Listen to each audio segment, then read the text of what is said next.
Welcome everyone to our chess stream here on lichess and Twitch. International Master Williamo with Star Pro Man coffee and just 10 minutes late here. I'm sorry for that, guys. Very busy day. We will get the subscriber stream underway without further ado. Bidding you adieu. Thursday subscriber stream analysis, lichess.org. Windows, why are you doing weird things? Stop that. My tactical puzzles went down to 2316. I had like the worst 2 tactical puzzles I think I ever got on lichess. One was this endgame position where you had to find like the perfect computer moves.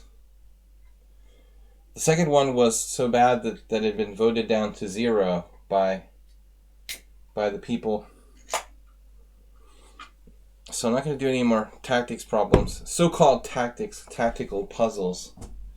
Not my favorite thing anyway. Alright, I prefer tactical puzzles in the wild. Thursday subscriber stream, Jim, LVN, Asterbait, Ibadas, Stuk, and Arsenal. Very likely I forgot somebody. Though we had kind of late and trickling in submissions for the subscriber stream tonight. So we do have room for 3 or more additional subscribers. Panda, what are you doing? Click your... Panda looks like he's like gonna start some karate move like Mr. Miyagi or something. Karate Panda, what are you doing? Leaning over like that. It looks uncomfortable. Alright. So, Mr. Miyagi. That's it. Why are pop-ups enabled? Welcome to the stream, guys. Spectacular Camel. Mr. Coffee, pre-work? We have off today. When is President's Day weekend again? Now that I'm living in Hungary full-time again, I don't know when any of the American holidays are. Komodo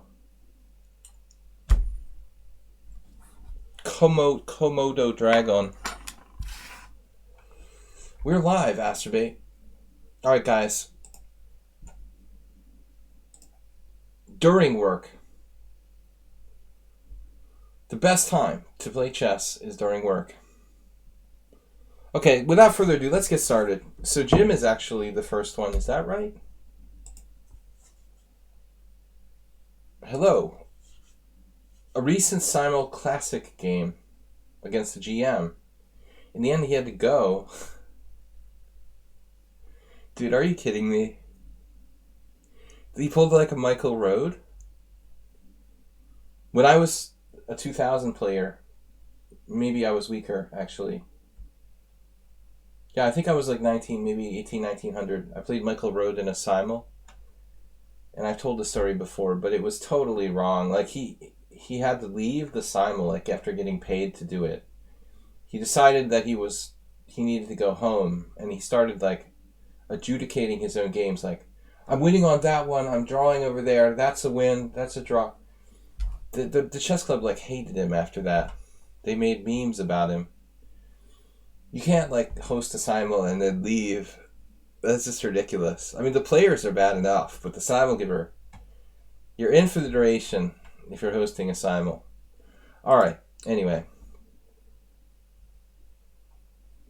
Jim 884 versus GM Cruel Yarrow. Cruel Yarrow, you cannot leave the Simuls you create, dude. Just not right. So, B3, E5. The Jim is back to the B3.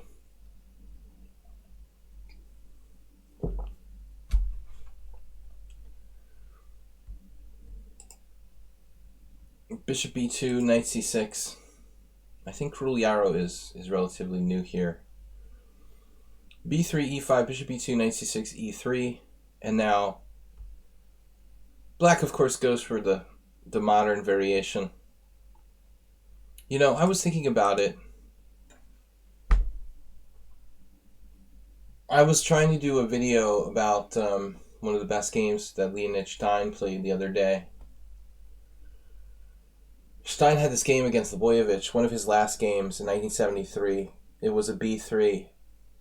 It was so brutal and devastating that I couldn't even do it as a video because it would be humiliating. White just played so badly and got crushed so bad that it would, it wasn't even like viable. Lebojevic allowed this devastating sacrifice knight takes f2 and then lost the exchange for nothing after 15 moves and resigned around move 25. But some other famous players have lost badly with white with b3. Larsen, most notably, probably his most famous loss against Spassky. Jim probably knows that game. Very famously got crushed. So I think that d6 is pretty good. I mean, from a King's Indian player perspective, I think I should probably take it up. But anyway, so I don't know why more people don't play this. I'm seeing a lot of knight c6, knight f6, bishop d6, like this guy plays here. But I feel like this variation it's okay, but I like the d6 better. So bishop d6, knight a3, knight a5, and what am I remembering now? Oh, okay. Yeah, my only game that I played this with white, I told you guys, I played against Stefan Bromberger, and I knew knight a3 was theory, but I decided to play bishop takes c6. Hikaru has done that. I thought, how bad can it be? It's like a exchange Roy Lopez or something. It's actually not bad, but I don't know. Subsequently, I played one of the worst games of my life and lost in 25 moves. I think it seems easy to do that. For some reason, it seems really easy to do that. Knight a3, it's the same reason why black plays knight a6 in the Queen's Indian. There's no square on d2, and c3 gets in the way of the bishop on c3. It's the best move according to the engine. Basically, the thinking about this kind of move changed in the last 50 years. El Rosador. Chess started evolving around 1980. In terms, probably even before that. A lot more realizations. The knight on the rim is not always bad. Knight a3 is a lot better than moves where you're putting it on g3 and b3 a lot of the time. From the side of the board, it can establish itself very powerfully on c4. So knight a5 is theory, bishop e2. I played this against Jim 1 or 2 games. We had this line, actually. Now I can't recall how it went exactly. I was black. But I wasn't overly thrilled with the variation for black. It's a bit weird. Castles. And now d3. So, not a lot of games here. Karyakin winning a game with black. Fodor Tamash. Yunta Ikeda. Rapport playing a game with white against a player I never heard of. But knight c2 is most commonly played. And it's not a great square, you have to admit. It takes a lot of work to actually correct that piece. That's the one moment we start actually regretting playing knight a3 when our knight has to go to c2. There is the possibility of playing knight f3 here, I guess, as an alternative. So, d3 by Jim. The one other thing that occurs to me is that I know that it seems crazy, but it might actually be best to bring the knight back to b1. Now, we're sitting here talking about the knight on a3, okay? But nobody's questioning why there's a black knight on a5. Now, in case you guys haven't noticed, this is even more conspicuous than the knight on a3. I mean, clearly, some sort of discrimination going on here. Black has put his knight on a5, which is actually worse than the knight on a3. Jim might be planning to bring the knight back to b1, where it kind of gets back on track. All right. This was an interesting idea. He actually gives up his castling right. And the Grandmaster principled play here with bishop e4 check. Hard to argue with it. I am a little concerned about the knight on a5 now, because white could quickly trap the piece now, even faster. With knight b1, a3, b4, the knight is gone. Don't cry, Wolf, you are the only one. Probably like Anish Giri plays closer to Stockfish than almost any other human player in the world. All right, so b5.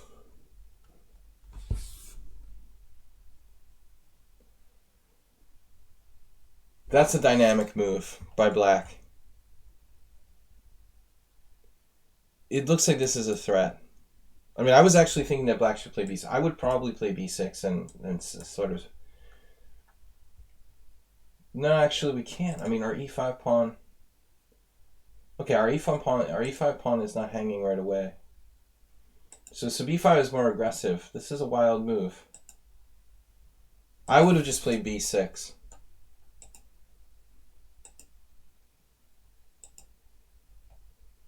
Interesting sacrifice. Like, I assume he's just sacrificing for, you know, number one, I mean, he has a good diagonal for his bishop. Number two, he makes sure his knight doesn't get trapped. But it looks like there are other possibilities. Like, the computer likes bishop a6. This pawn is also some sort of target. But an interesting pawn sacrifice. You know, I definitely wouldn't have pulled the trigger on that. With Black here, I think that he's able to play with the initiative, willing to sacrifice a pawn, but Jim doesn't even call him on it. So knight c2. I want Jim to be here because I want to ask him if he was seriously considering playing knight b1. I'm kind of curious if he wasn't setting it up. On the other hand, I mean, knight c2 also traps the knight with knight c2 and b4. There weren't that many moves Black can play.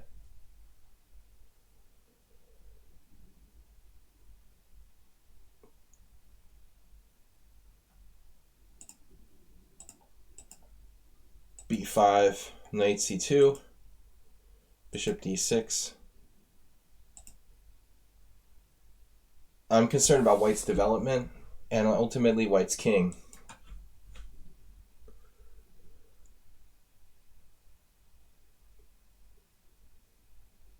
Where I love it how random people are like criticizing 2700 Grandmasters play. I wouldn't even go there. Anyway,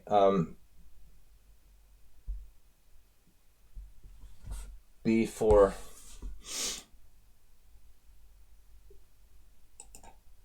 I don't think anybody here has you can have opinion, sure.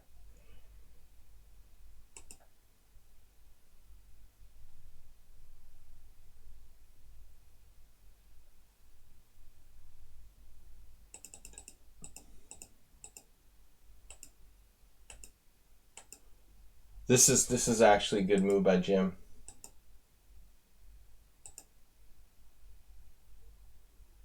Funny that he plays the move the engine wants to play. What about taking on c4? We can't take on c4, I'm crazy. We have to move the bishop. Bishop e7 hangs a pawn. b5, knight c2, bishop d6. This is a cool idea. So his knight gets stuck back there. c5, and obviously this can break and this can break.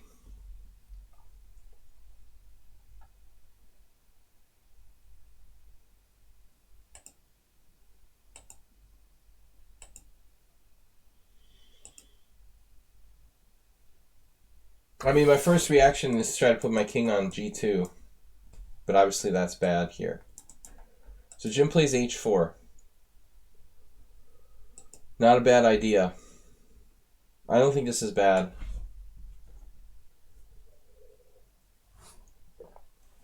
Welcome to my subscriber stream, guys. Analyzing subscriber games here on the stream. This is Jim versus Zerabuk.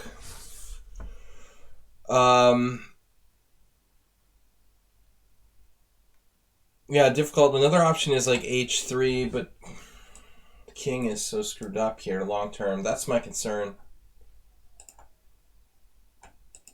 Obviously, our problem with h4 is that it gives up the g4 square forever. I mean, you're playing a grandmaster. I would be even more cautious than usual. We have a rook problem, we have a king problem, and that's why Jim's trying to play h4. It seems like a reasonable try. d6, cd6, bishop d6, a3, and now a5 is going to pop his queen side. No surprise there. So ultimately, what started out as the b3 Larsen opening became a Polish opening.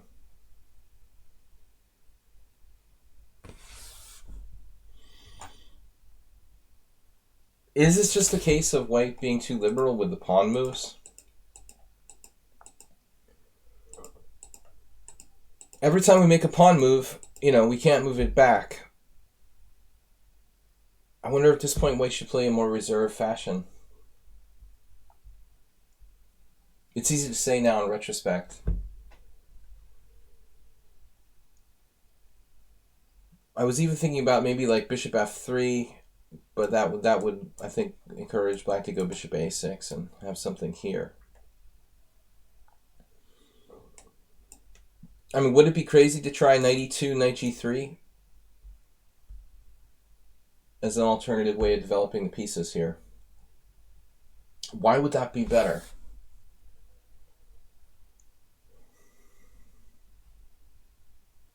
Still the same king problem, the same problem with our rook on the king side.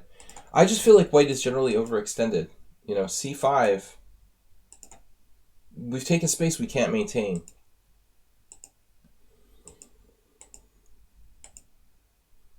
So at this point, like the engine, this reminds me of the game I lost to that mysterious IM the other day. Very much. But like the computer here is suggesting a4. I should just turn off the engine because it's just driving me crazy. a4 is a more aggressive way of playing, of course, but what's the point, Sacrificing this pawn, but not really. Tactically based on the threat of winning the exchange, but that's temporary. Once black moves the rook, we'll renew our threat of taking this. Still not so easy because black has problems with the e5 pawn, but this is a difficult judgment to make on the fly in a simul against a GM, that he should play a5, a4 instead of a3.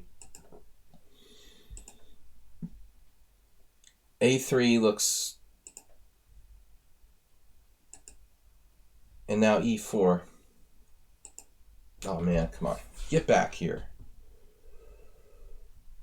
We got to this position, h4, d6, takes, bishop takes, a3, and now a5. Now white is not really losing his b pawn. It's not a threat immediately. Many reasons. I mean, e5 is targeted, but now e4 was played, presumably to keep the knight off of d5. Interesting. Maybe not a bad idea. We've got to be careful, ultimately, of the backward file here. Bishop g4. Just kind of a waiting move, although this exchange of this bishop for this bishop should actually technically favor white. I feel like black's putting everything on this. Also the fact that his rooks are connecting, he's ready to mobilize, open the position and start infiltrating favors black. So knight e3 now. I mean, I was expecting something like king g1. I'm even serious about maybe playing king h2, trying to connect the rooks. This is a natural move, but it leaves b4 completely to his fate. So he takes, and then white took with the g-pawn, which is horrific. It's obviously horrific for the bishop on e2, and for the kingside safety. So I don't know. He wants to lever the kingside with f4, presumably. This is the only possible explanation, to use f4 in tandem with knight f5 and try to blow up the black king side. Right, knight f4 eventually. In fact, immediately, in some lines, he can just play knight h5 here. This has to be like one of our first candidate moves for black. Fixing the h-pawn and keeping the f4. Obviously, white has knight f5, so it's not clear, but still. This is not an automatic capture. I mean, I guess Jim didn't like just being down a pawn, I guess, after this. We're just losing the b-pawn. He didn't feel like he had enough compensation, but I'm not 100% convinced that it's worth playing g takes f. g6, stopping knight f5, rook g1.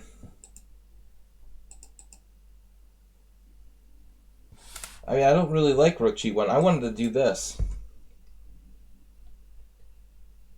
This actually, I turned on the engine again. This actually looks more fun, because if knight here, you have knight here. I'm most worried about, I mean, they're nice mates. You know, f4, knight h6 mate. f4, e takes f, knight h6 mate. The other thing that bothers me about rook g1 is that the queen is going to be, the h-pawn is just going to be hanging. Nothing's protecting it. So I'm kind of surprised, but he was concerned about knight f5. Okay, king h8. But maybe this is actually a move. You know, here. Maybe this is not so clear. I think Zarabuk is playing king h8 as normal. Now knight g4. Apparently after this move, I thought that's why he took with the g-pawn, honestly. Rook g1 wasn't really my main idea. This was my main idea, to play f4. Apparently king h8 is too slow, but, you know, I'm sure that Zarabuk was surprised too by g takes f. He wasn't really prepared for this. Another idea is knight d8, knight e6 to try to shore up the king side. But Jim's attack is faster than we thought. g6 is natural. Now here, it also weakens the dark squares. Man, I mean, that's obviously not a connection you like to make. Is king h8? Yeah, is it even a good move? No. So this knight h5, knight f5 isn't that bad, surprisingly. Obviously, it looks very dangerous.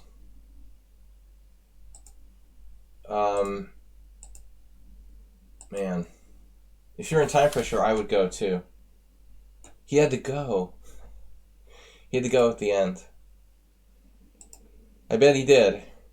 King h8, knight g4. Trading pieces, though. Black can play f5. I think you probably want to reserve that to play f6. Now, black is more solid now with f6. This exchange of pieces was clearly to black's advantage. Takes the pawn, no fear. Can we ever play f4? Plays d4. Why not f4?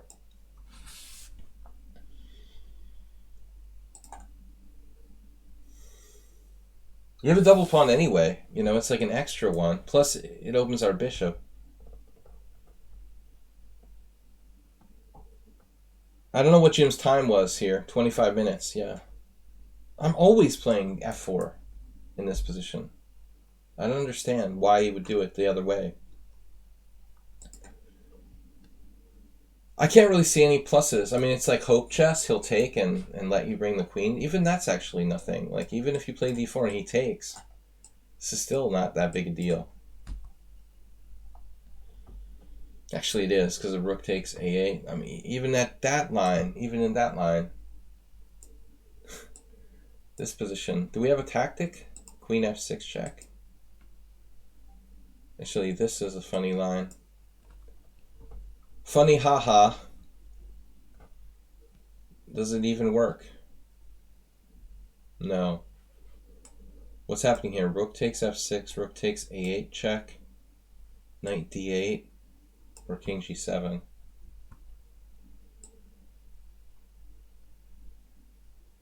Not sure this is real safe for black.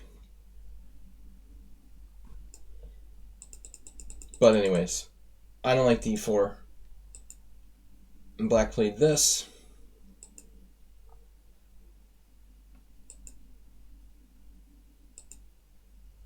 And we didn't expect this confusing move. So black playing solidly, just guarding the long diagonal. He's probably okay now. And he just drops a rook on a8. I've been there. He actually had tons of time. I guess he had to go. That's why he dropped a rook. He's down a rook.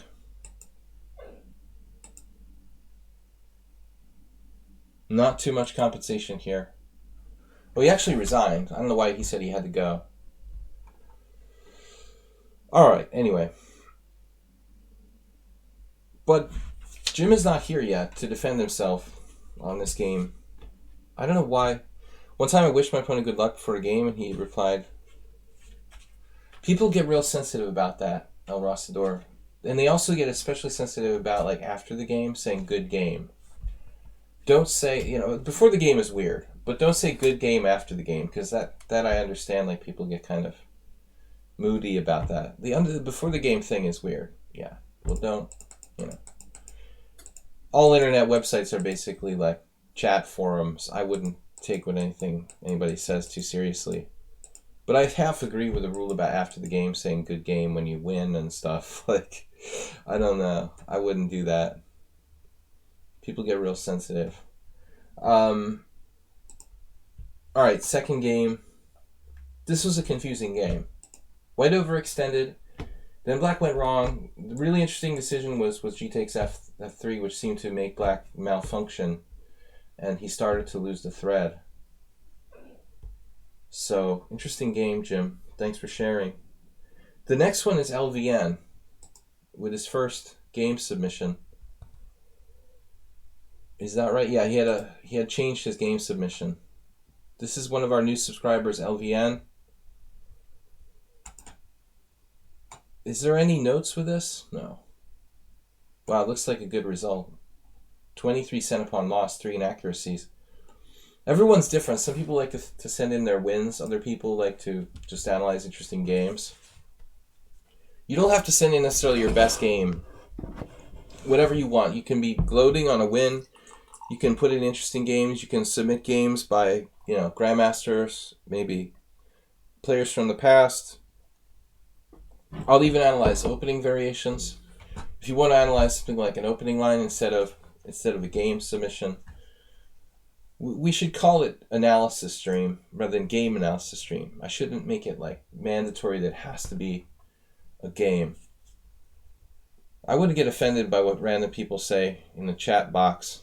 There's all kinds of crazies. I would go to Zen mode, you know. I actually like the Zen mode a lot. I don't even want to know who I'm playing against, honestly. LVN is white. I don't know anything about him. E4, C5, knight C3. And black played knight to F6. So it's like, it's the Al Yekin defense Brooklyn variation within the Sicilian. Who's the first game that pops up? Kamran Shirazi. Still weighing in at 24.45 FIDE in 2011. Although it's very, very likely that that's a rapid game.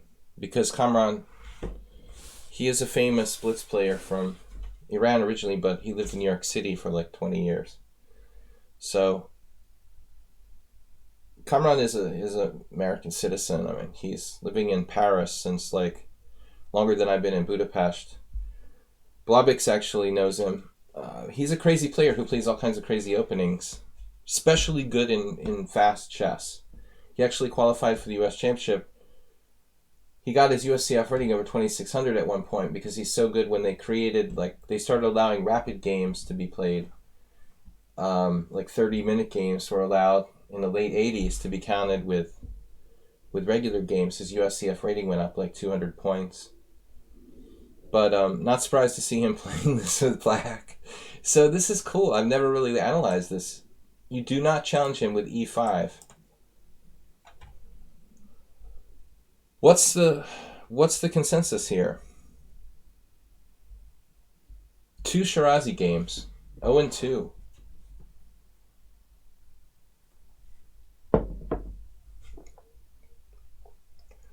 So it's the Alyakin's defense, where both sides, we play the Brooklyn variation of the Alyakin's defense with c5 in for black and knight c3 in for white.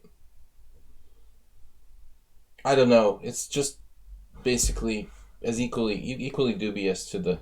It's like playing e4, knight f6, e5, knight g8. I don't think the knight c3, c5 really has probably a great deal of difference.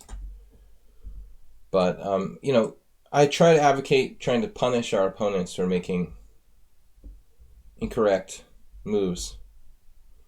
Knight g8.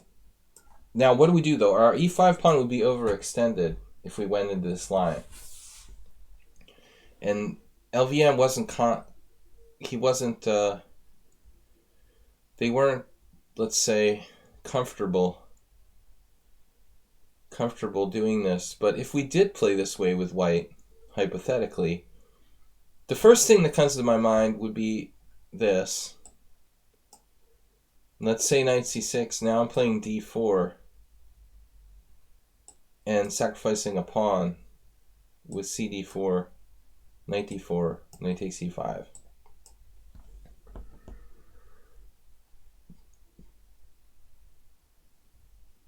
This is akin to this is just one idea, but it would be akin to the English opening. I'm curious what the engine thinks. Plus 0.9. White has a huge development edge here. Bishop f4. And black played knight g6. Bishop g3. Engine saying that mandatory to stop knight b5, c7. One way or another. But this is just speculation. One way the game might go. The other possibility, according to the opening explorer, is to play f4. Oh wait, there's this. Here bishop b5 turning into Rossalimo.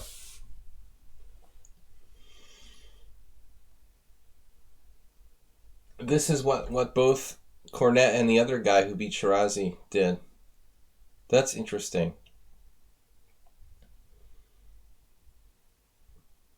Father of Karel van der Weyde, who was also a master.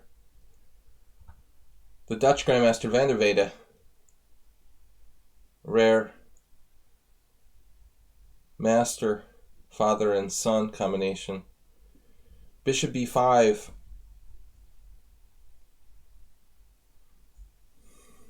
Like, we've got a free e5 in the 4 knights Rossalimo. Interesting. Seems to be favorable. This is the way that Cornet played it. I would trust him. I would trust him best. But anyway, alright, so you don't try to punish it, you play g3. Letting black get away with murder. Alright, as long as you're comfortable. Asterbait had a game. I'm just going to show you guys something today I saw. Where Asterbait played black, it was d4, knight f6, and his opponent played d5. And what do you do here? If you're a Benoni player, right, Acerbi played c5. He didn't attempt to refute his opponent's weird move. He just played something that made him feel comfortable. That's the decision you have to make. The same thing here. I mean, the move probably should be c6. But Acerbi played c5, going to a structure that he felt comfortable with. That's what we have here. When your opponent makes a strange move, you really ought to try to take advantage of it. I think that you should go for it. LVN wasn't comfortable. He wanted to play something like a closed Sicilian he's comfortable with. There's something to be said for that, you know? It may be more important to play a position that you feel comfortable with than it is to try to play necessarily the best move. All right, so d6, bishop g2. Now we're close to theory. And now I would say we're in a standard position. The only difference here is that white has the ability to play d4. You could steer it back into an open fianchetto dragon, which is something that Soltis actually used to do. Andy Soltis would play e4, knight c3, knight e2, and do like delayed d4 in certain setups, what we call the chameleon system, or chameleon system. e4, knight c3 followed by knight e2 with the delayed d4. There's no jokes here, though. LVN just wants to play his setup. And a lot of, in fact, most Sicilian players prefer to play the closed Sicilian with the e6, knight on g e7, Petrosian kind of formation. But, you know, the virtue of this is that there are actually less weaknesses in black's position. That's the positive side. Like, black doesn't have all those weaknesses around the dark squares that you would get when you put a knight on e7. The downside is that the knight on f6, it's in the way of the bishop on g7, first of all. And secondly, white's threats with f4, f5, it's hard to deal with f5, the space gaining kind of attacking plan. And sometimes you need to be able to castle and play something like knight e8 and be able to counter f4 with f5. Or else you're facing very dangerous f4, f5, or g3, h3, g4, f4, f5 spatial gaining plans. Black has to be careful. You have to be a kind of good defender. And sometimes black has to withstand some pretty scary looking pawn storms in this type of line. So white just castled. It appears to be the main move, but you might think about waiting till black castles. Castle, castle, and then bishop g5. Okay, so as you guys can see here, this has been played by Aronyan, Yuyanki, and Imosesian. I am not familiar with this move. Its point seems to be to induce black to weaken himself by playing h6.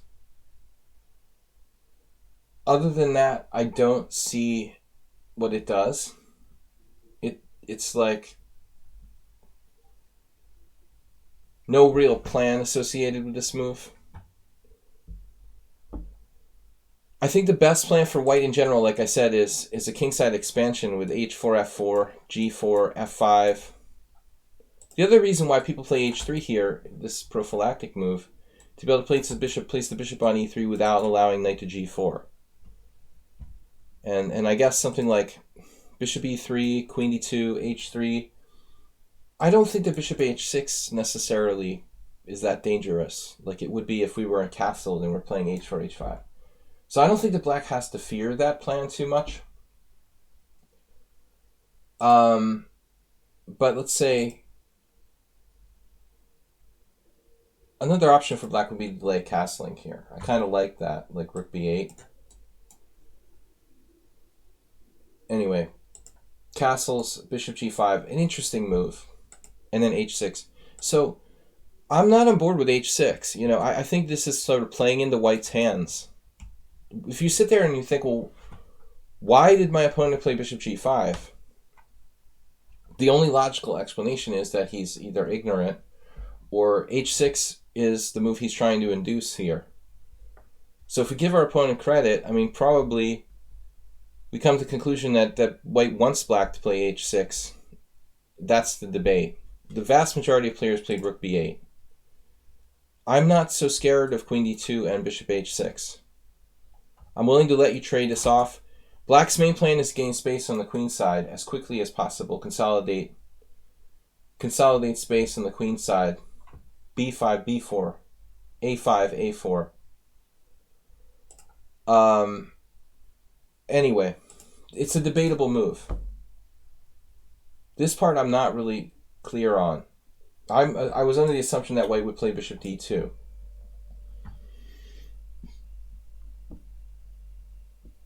The point appears to be that bishop e3, knight g4 may not be so good for black. So even Nigel Short has played it. Nigel Short has a 2006 draw. Not a big deal. Short is one of the best closed Sicilian players in the last 20 years. He's the king of the closed Sicilian, probably, since Spassky. But the assumption must be here, if Short played bishop e3, it's probably a decent move. I would have expected bishop d2. So the point must be bishop e3, knight g4. We're arguing that knight g4 is some sort of misplacement. I don't know. It's odd that everybody played bishop e3 among the players that played this position. I would think like at least one of them would play bishop d2 to not allow knight g4. Okay, so our hero plays bishop d2. Having said that, like what was the point here? Knight g4, bishop d2. Minassian also played this, and he's like a kind of King's Indian attack player. Big time King's Indian player, Armenian, Petrosian influenced, loves the fianchetto of the king's bishop, but he's also inducing this. It's interesting. I would take at least a passing glance at f5, because we may not get another chance if we have to put our knight back. Where's the knight going back? To e5 and d7? f5 looks radically weakening. Is this just patently bad? Not clear. No one chanced this, but I would think it would be a logical try. Anyway, okay, so it's a new move, bishop d2. I also would play bishop d2. Let's see. e5. So, all right. Bishop d2 can be useful. It looks both ways. We have rook b1, a3, b4 type of support, Spassky style. White just goes ahead and plays f4.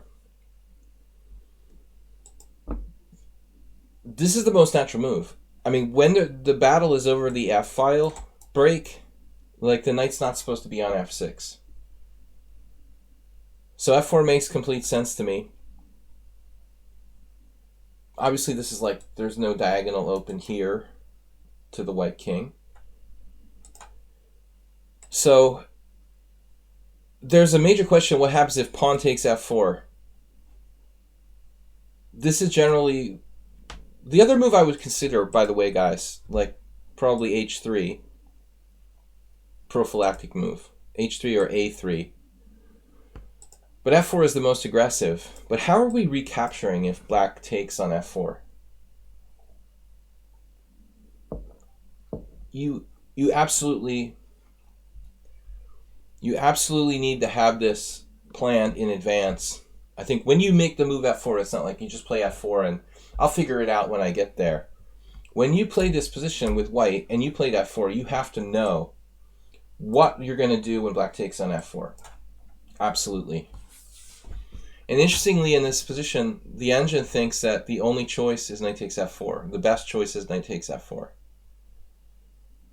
But I mean, the other option is pretty serious, pawn takes. I think they both deserve consideration. I'm not super excited about bishop takes. Even that's possible. Pawn takes is the most dynamic move, which keeps like all the squares under control.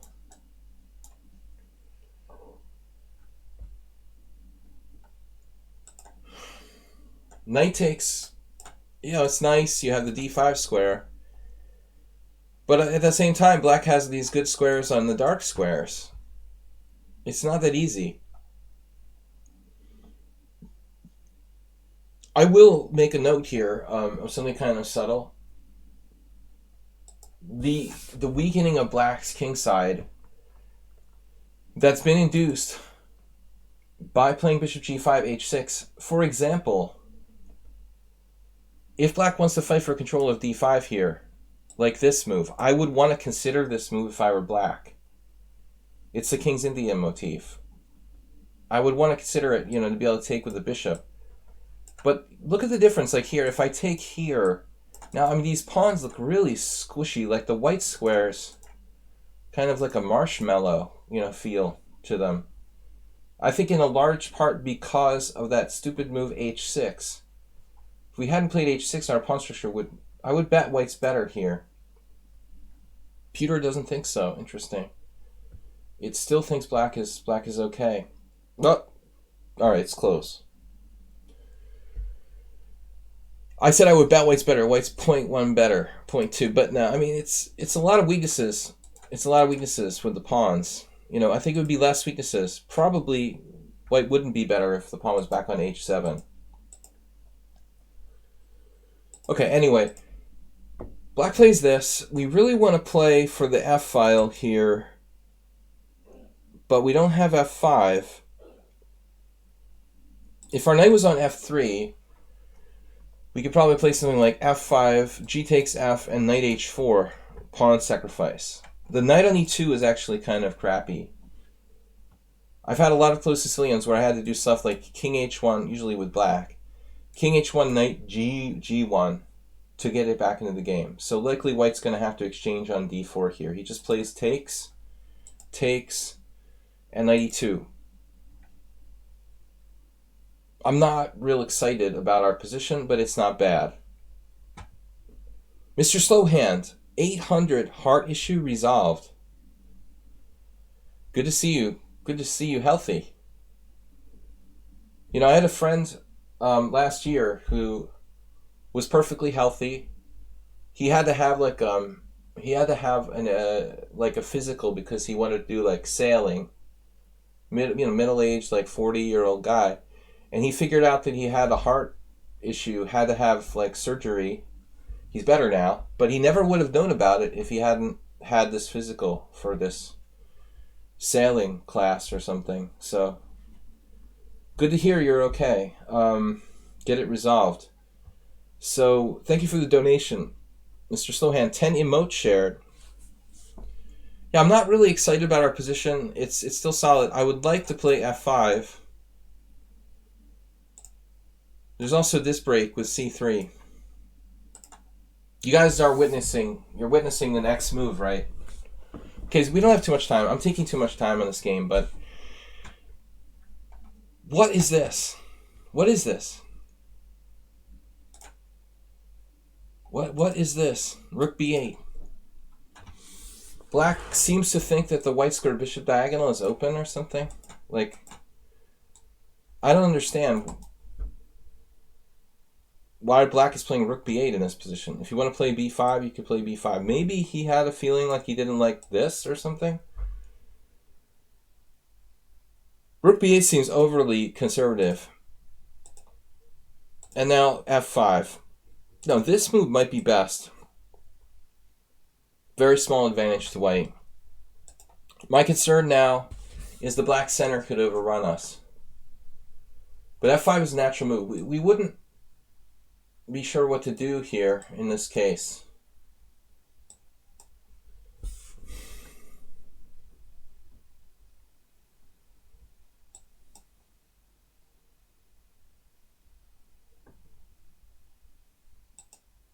Man, thank you, Mr. Slowhand. I'm really glad you're doing okay. The other possibility is d5 for black directly. Maybe that's stronger than taking on f5.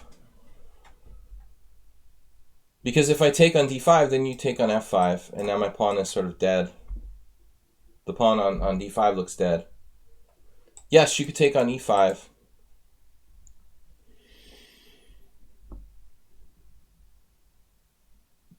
But there's some things about the position that alarm me. You know, like this suddenly looking kind of tempting. You've got to be very careful about that. In fact, like, is this not a move immediately for black to come in here?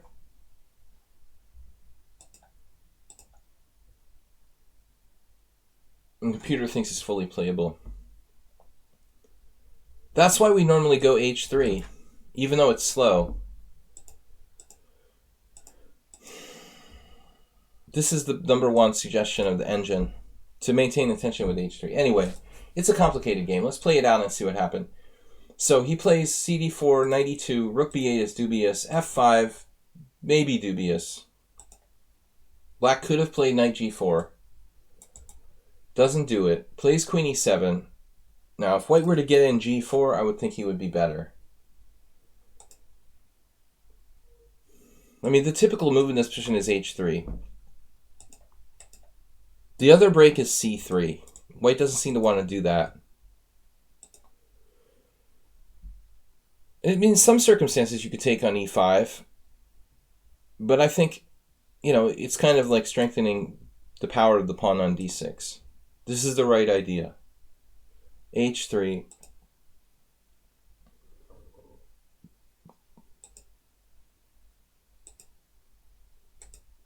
All right. So it's a really complicated position. I mean, black got this in, so now he has some pressure down here. He has the strong pawn on d4 that could push down to d3. White has a kingside space. Basically, black now wants to lock the kingside and then try to focus on this king's Indian. It's a king's Indian. It's like a fianchetto king's Indian. Both sides playing dynamically. And now g5.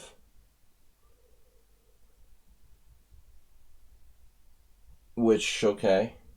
You can't live with that. That has to be captured. Now he's in a pin. I would want to get out of the pin as quickly as possible here with black. Another possible interesting move is rook b6. Dvoretsky. With Dvoretsky, I actually looked at English, closed Englishes, and one of the plans we actually looked at was trebling on the c file, usually with white. You know, we were looking at positions with white, but rook b6 to secure the f6 and actually lift here and use the fantasy of tripling on the c file is an interesting defense.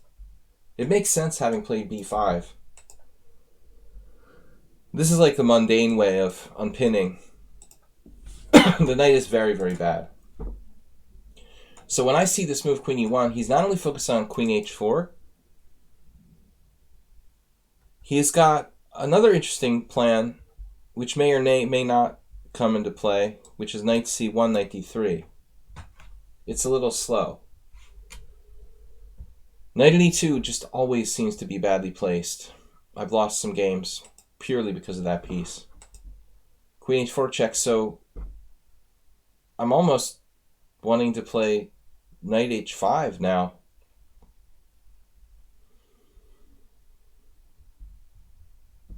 But it's no good. We have knight g3. This seems forced. Good game.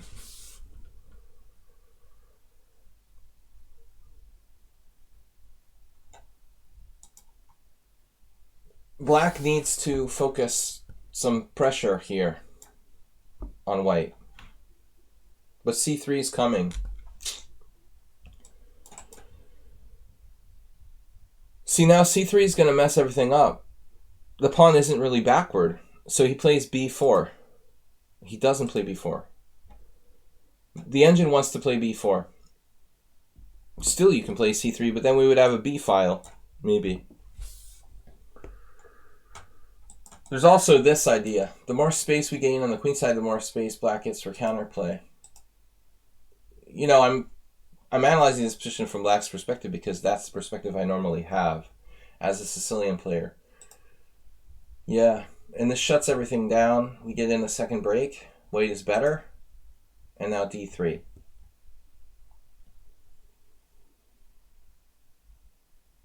Sentencing the pawn to death, I guess. I'm not sure that white has no attack, Mr. Slowhand. Now it looks close. I mean, if white has another move or two, you know, knight g3. Yeah, maybe it's not that easy. But this is too much of a problem now. What is black going to do? This is falling. I don't know what to recommend, honestly, for black at this point.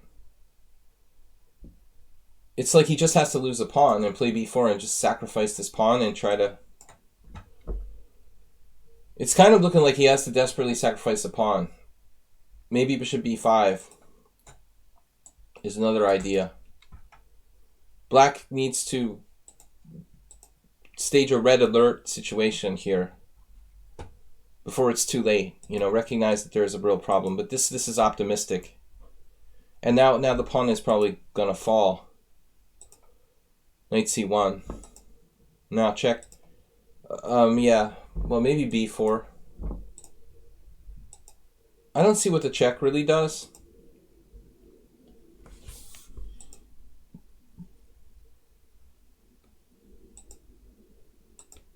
There's just nothing. This is protected. This is protected. This is protected. There is bishop b5. The only move. And now rook f3. It is a little awkward.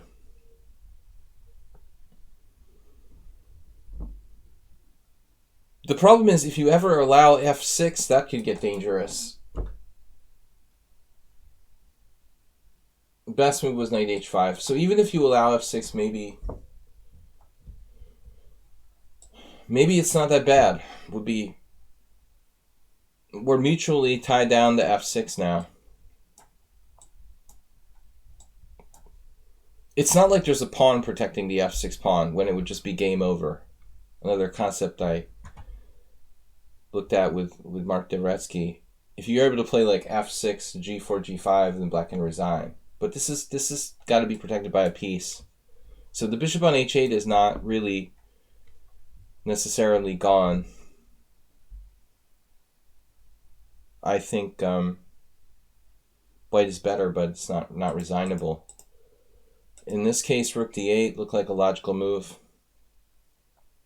Pinning on the d file. I don't really have a better suggestion. But apparently, like, f6 is just not protected now. He forgot that the rook on f8 was necessary. So there's a mate on h7. f6 is falling. Game over.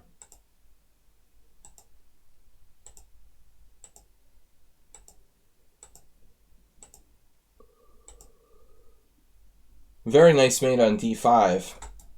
If king e5 here. Otherwise, everything just falls. I don't know. I mean, the game wasn't that crystal clear to me, and white had 3 inaccuracies, no mistakes, and no blunders. That's pretty solid job. All right, interesting. We had another. What, Stuk? What? Previous game shows. It was a political joke, Stuk. Asturbate's up. Guys, we still have room for another submission or two. If any of the subscribers still want to submit a game. My window keeps doing weird things like shrinking itself. My Twitch window. Asturbate's up. That was an interesting game to analyze, though. Unfortunately, closed Sicilian's hard to play in Blitz, and it's hard to do a fast analysis of a closed strategic game like that, you know, really properly. I feel the same way about playing that I do analyzing.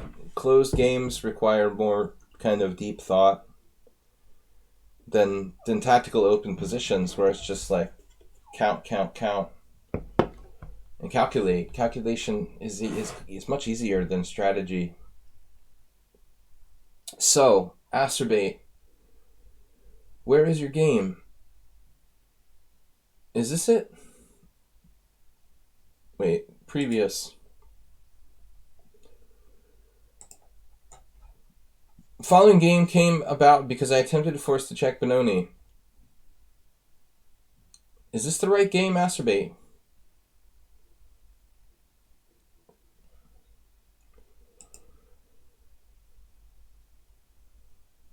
The Acermate, this is it, right? This is your submission for the week. You're playing black here.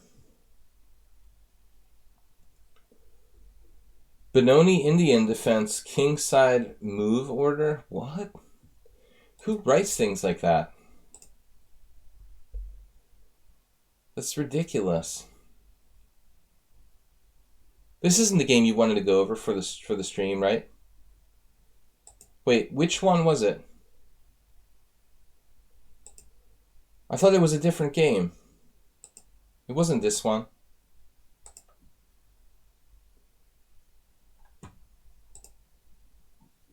Acerbate, was it this one?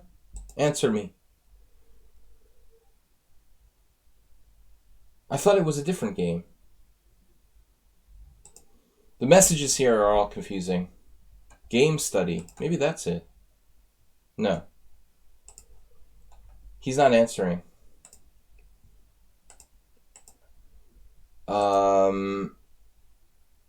It is this one? This isn't the one we saw this? Yeah, that one. Come on, man. Guys, please support the stream. Don't forget to subscribe, and appreciate the donation today from Mr. Slowhand. He's the lead cheerer for the week. Jim is second. Mahor in third. Alms is on Twitch, 222. Mr. Coffee and WJ Loof. Move 11 with a gift sub this week. Thank you, guys. We need as much support as possible. When you say, yeah, that one, Acerbate, just tell me which one. Is it this one? This Benoni I was talking about? I didn't think it was that one. It had to be a different game, right? I'm no longer sure. Let me check my messages the other way. Inbox.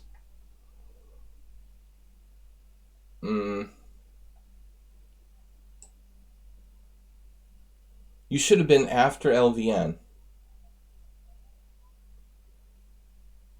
I don't get it. You see, the problem is you can't really tell the order that these messages came in.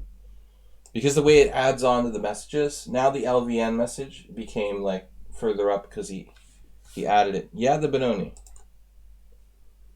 This one. So I showed you guys the opening. I wanted to draw a parallel between what happens here, d5, c5, and another game that one of my teammates played 2 weeks ago in the Budapest Team Championship. My teammate Prorok Martin played a game. He doesn't really know much theory, and he's just very, very, very strong tactically, so he purposely plays insane openings. So he was playing this kid, and against the kid, I guess the kid plays the Grunfeld. So Prorok decided to play like knight f6, c4, g6, d5. This was famously played in a game where Adorian... Why'd you say oops? Adorian played b5. This is called the Adorian Gambit. Gingy versus Adorian. Roman actually told me about that game years ago. But I want to show you guys the parallel.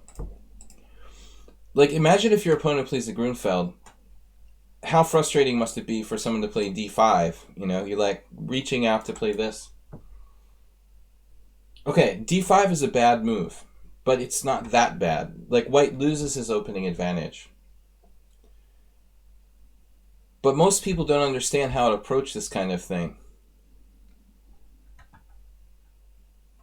It's funny how Prorok's opponent played c6, and after knight c3, c takes d5. I'm not sure this is the best move, by the way. I'm not sure it benefits black to make this exchange right away. He played c takes d5, c takes d5, and queen a5. Attempting to kind of play aggressively, you know. But ended up that Prorok got a good game. He just like played bishop d2 and sacrificed his pawn on d5. This is very strange. Why does white have a good game now?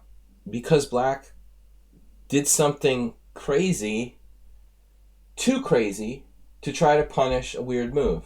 You know what I mean? So the punishment must fit the crime, in other words. Prorok's opponent went too far, in this case, a little too far, trying to refute his opening, right? It's not necessary to play queen a5. I mean, queen a5, probably the exchange on d5 isn't even optimal for black. But maybe Adorian, you know, Adorian probably was a little bit more interesting. Trying to take the initiative at all cost. I like this actually better.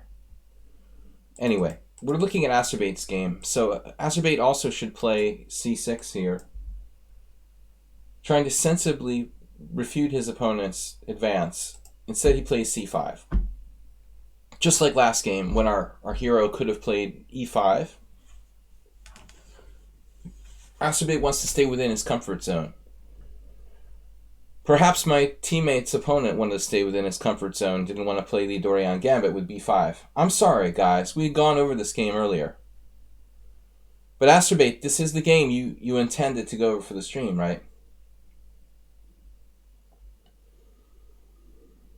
There's no need to apologize. No one else has seen it. So, Yabatis does that all the time.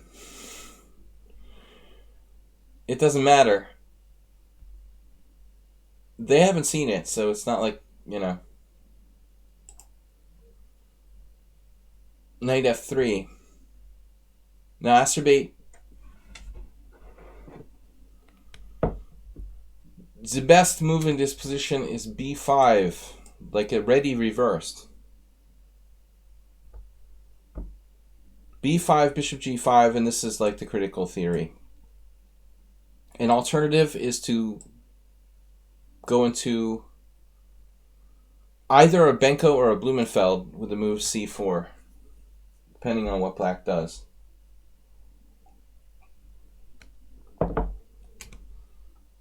So I'm not taking blitz challenges now. We're analyzing subscriber games. b5 Acerbate is the main move. e6 is also possible, but I like his move, and g6. I like his move here for Acerbate because he plays the check Benoni. He's trying to get the check Benoni by transposition. You know, and interestingly, the number one move for white here is knight c3, and that's the move recommended in most opening books because it would prevent any kind of b5 ideas, and white usually does like a4, e4, and later on knight d2, knight c4, so-called Schmid Benoni. Okay, very common. g6, Karpov Korchnoi, Mark Hebden versus me. A lot of world famous games. But the c4 transposes. The engine actually likes that, interestingly. Stockfish likes c4 better than knight to c3. Which I think is interesting. You know, it really is. I don't know objectively which is the better move. Encyclopedia of Chess Openings taught me that it was knight c3. Alright. So here Acerbate could play the Benko Gambit once more with b5. That's not his repertoire. So he goes e5. We transpose the check Benoni. And it's funny because like 99% of Acerbate's opponents who are under 1800 like do en passant capture on e6 because they never get to do an en passant capture. So, finally I get to do. I've been playing for 3 years and I never got to do an en passant capture. But I can't believe the prevalence of this move. Like it's the worst move other than knight takes e5 or knight d4 or queen d4. This is probably like the fourth worst move in the position. Even like b4. I think I like b4 better than pawn takes e6. All right, here, this is an interesting move, though. Knight d2.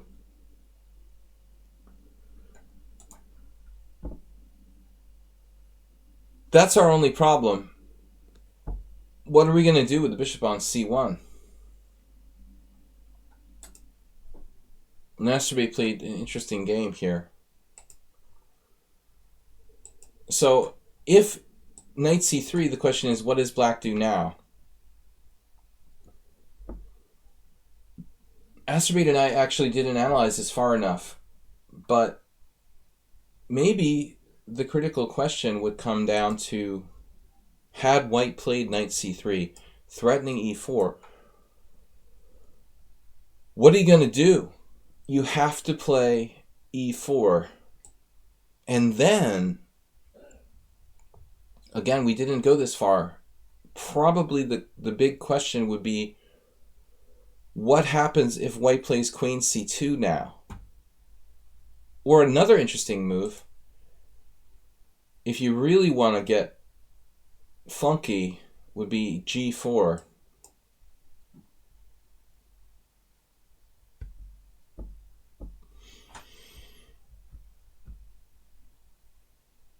Trading the central pawn for the wing pawn. Knight takes g4. And knight takes e4. Not quite sure what's going on here.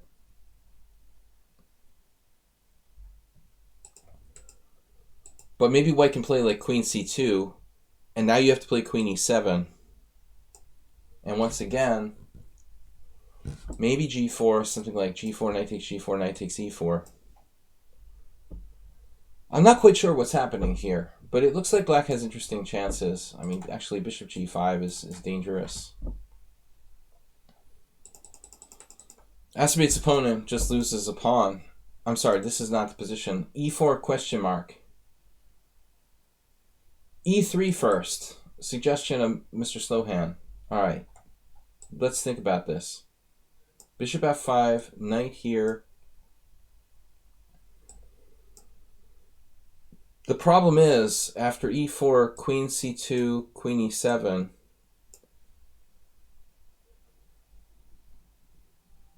well, I mean, there's nothing wrong with e3, but we're pretty much transposing to a Ukrainian variation, where I feel like black's got enough time now, you know. He's probably got a decent position. After something like g6 and h5, after g4 only? You mean like right away? There were two g4s. Well, let's say knight c3, e4, g4. Oh, like here you mean something crazy like e4, e3 for black? Rudolf Spielman. Yeah, but it's nothing. I think it's nothing. I'm just saying that. Pawn takes, king takes, knight g4 check. It's a fantasy.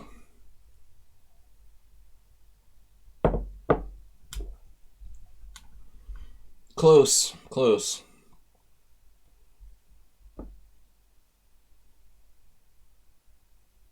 I don't think it works. Probably king g1.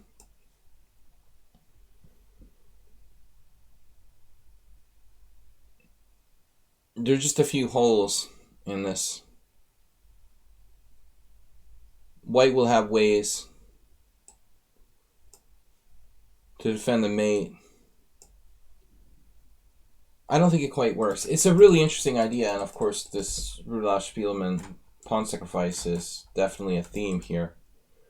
So in the game, he just gives him a pawn, knight e4, bishop e4, f3. What is f3? F3 is an attempt to control the e4 square, but of course white should play knight to c3. We're analyzing subscriber games. If you're going to choose a move that controls the e4 square, are you going to develop a piece, or are you going to weaken your king side?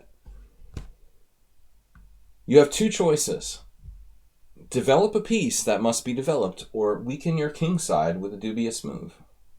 Which one would you prefer? I'd rather weaken my king side with that. Okay.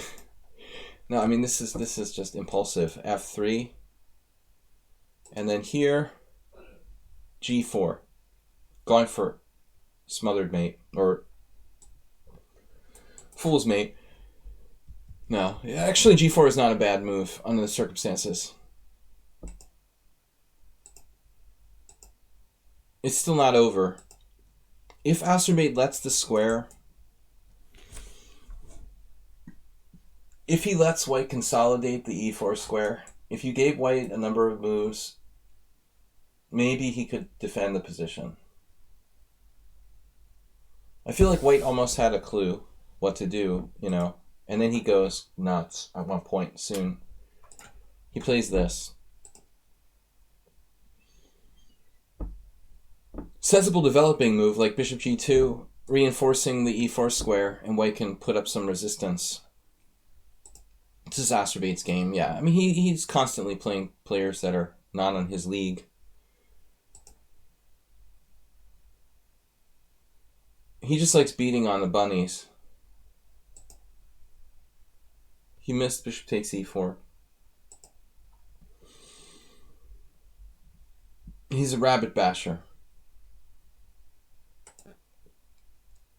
Knight d7, and it's still not over. I mean, this is a boring game for masters. You know, it looks like a walkover. It is, essentially. But I want to point out to the beginners that, you know, if white were to be given a chance to consolidate, develop, and maintain control of e4, it may not be that easy, you know? But he doesn't. He allows the e4, and now the whole thing falls down. I mean, the whole position, the only thing keeping white alive was essentially, from the get-go, you know, that point of e4. And now he immediately neglects it.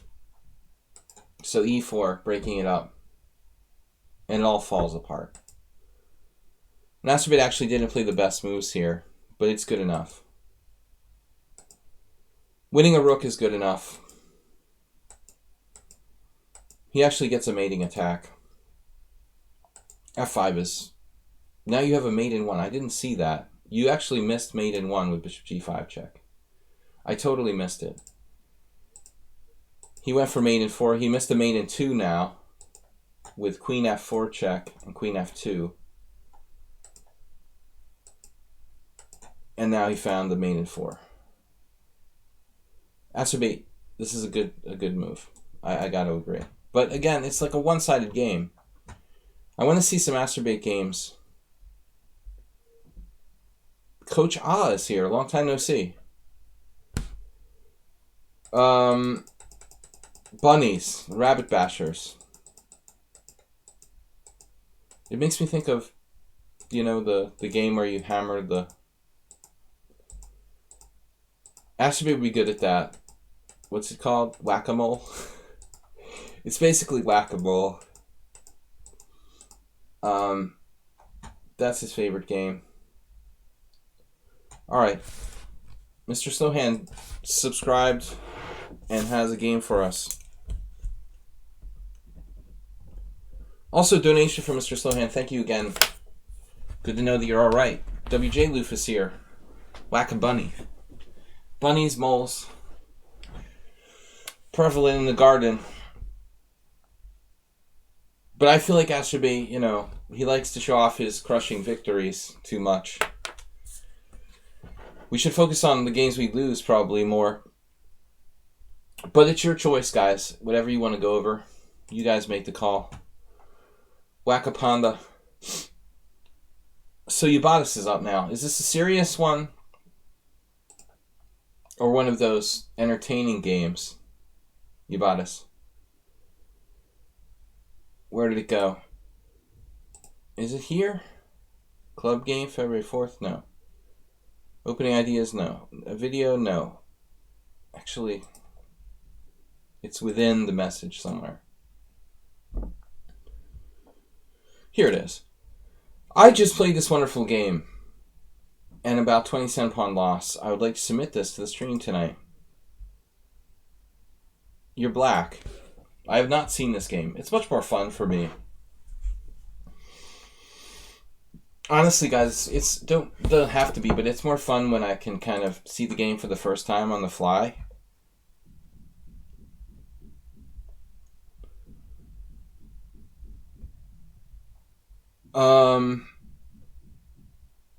The neighbor in the next building is banging again, constructing. I think he's building boats in his apartment or something. D4, knight c6. We get this a lot. It's funny. You get this a lot. Actually,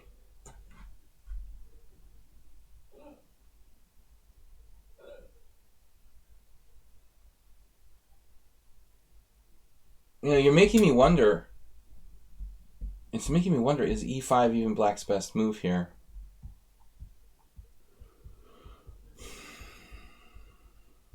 That's seriously what I'm wondering. Don't be fooled by this. Don't be fooled by this opening statistics here. It says E5's played 249 games, D5's played 28 games. Maybe that's true. I would think the knight f6 would get a lot more play. Properly known as the two knights tango. But there's something about e5 that concerns me. Yeah, with the Chigorin is practically like a mainstream opening. Of course.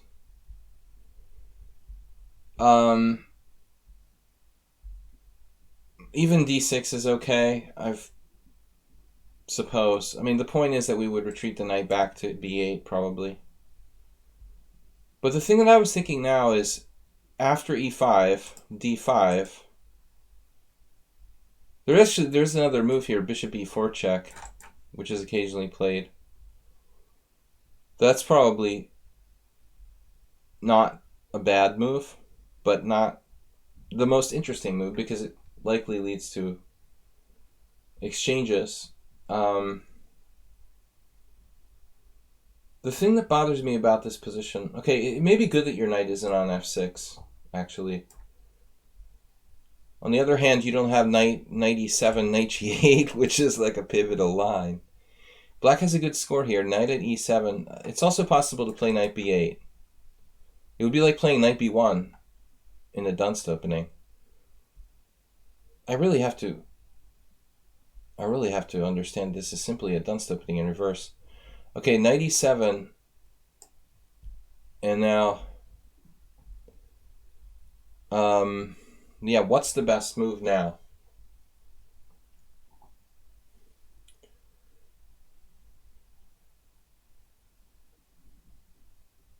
That's the million-dollar question. I'd like to meet the guys who played h4 here.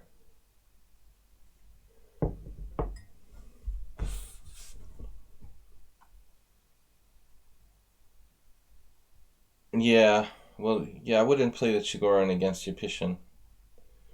Doesn't seem like a good stylistic choice.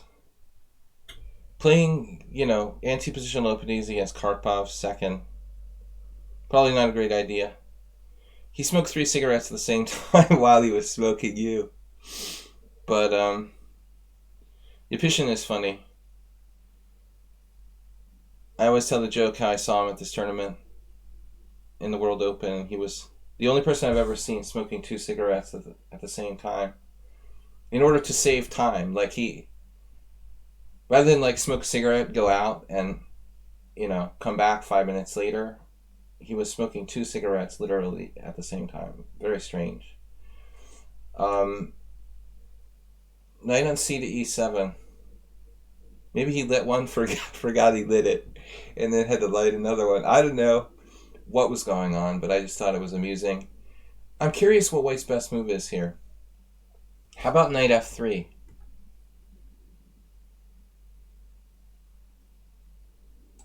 What are we doing on knight f3? Knight f3 is good. It's gotta be good. But Burr and Miles and Alex managed to lose. Knight g6. I'm probably playing h4 now.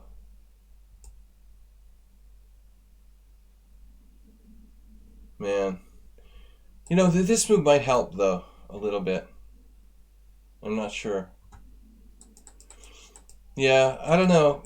This is actually a good question. You can also play knight f6.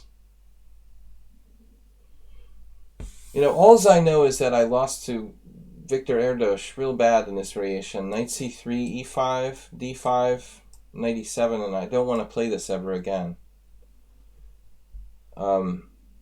I don't like this. This is creeping me out. You know, knight g6, h4. Wasn't this position? It was different. Wait. He played h4 right away. I'm sorry. It was h4 right away. Yeah, it's. I think it's almost lost for black. You know, there's nothing you can do. You've been thinking, I deserve a lot more viewers. A new concept. Well, I could try a different topic too, DK guy. They're not here for my looks, though they should be. I am one of the better looking chess streamers. I don't get enough credit. Yeah, Erdos just whipped us out, and I was like, oh man, it's over. Bad choice. I resign. You can see the game. He just had another game against Bulagan. He actually lost against Bulagan. That's insane. He got in his proverbial time pressure. But this just looks bad for black. I don't like it. So anyway, the long story short, I would play e6 here. Maybe that's just bad, though. What's up with e4? What is this? What is this? This isn't bad for black? Vince McCambridge actually drew a Dorian with this. Why is this not bad for black? That's weird. It feels like this should just be fundamentally bad. Bishop e4. e5. Yeah, I mean, I'm not liking this. Very few games. It seems absolutely critical. Look at White's score here. Why is White's score such crap? You know, I mean, White should be better in this position. Space. Space is space, you know. If Karpov and Botvinnik were playing White, White would not have a negative score in this position. I'm sorry, but, you know, Rami Sofer and others did not pull their weight in this position. So I think this isn't so clear, actually. You know, it's different. If knight f3, then you have no problems. The e6 is definitely solid. That's actually my last tournament game. But, yeah, okay. There's some issues. Anyway, good luck, Yabatis. Knight e7, e4. There's a real question that h4, the Erdos variation. Wait, now, again, we're wrong. Erdos should play knight c3 first. Oh, I see. So you can even play... This is an accelerated. Accelerated Erdos is even stronger, according to Stockfish. Just play h4. I don't know where we ever got that idea. Here. Have a Ponda. Where's my emotes?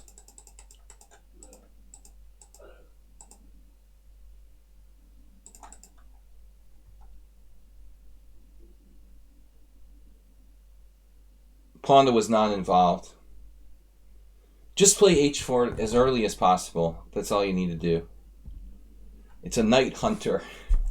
This is like a heat-seeking missile. The anti-knight pawn.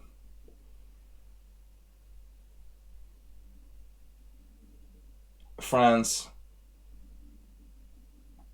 Alright, anyway. Let's see the game. e4, knight g6. This is still not easy. I think this is still a move. I don't think it's nearly as good now. Knight f3. So clearly the best move, as we know, is bishop e3. Knight f3, bishop c5, a3. Feels a little late for that.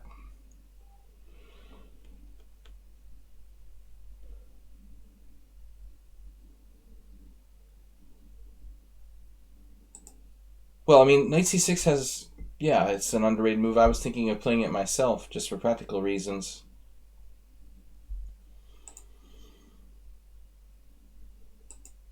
I feel like I've seen this game already. Yubata submitted an almost identical game, like a couple weeks ago.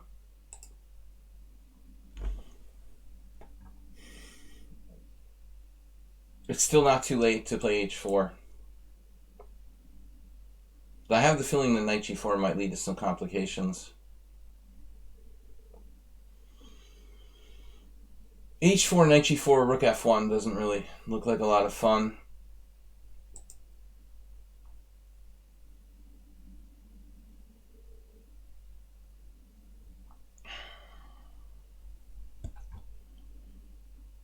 Yeah, this is a subscriber stream. Subscribers submit games for analysis. We need the dark square bishop, man. The dark squares are all kinds of weak. So when you have pawns on all white squares, as white does in the center here, he really can't afford to trade off this dark square bishop. Bishop g5 is a bluff. h6, bishop e3, probably the best in those circumstances. It is possible to play bishop d2. So it's good bishop for bad bishop, but at least he would get the pawn on e3, which could enforce some control over the dark squares.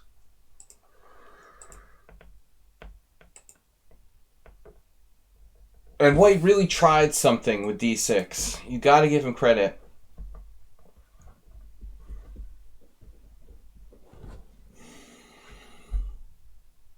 Good to see you, Jim. We enjoyed your game earlier. Yeah, so sadly white here, just not justified.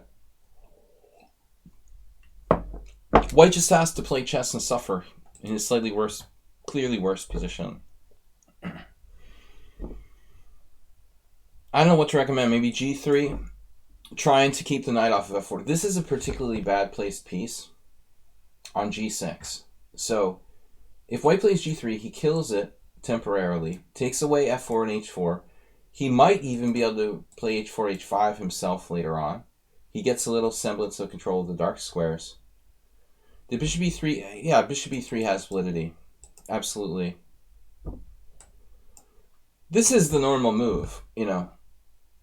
Probably the first thing I would look at would be this. I want to look at forcing moves first.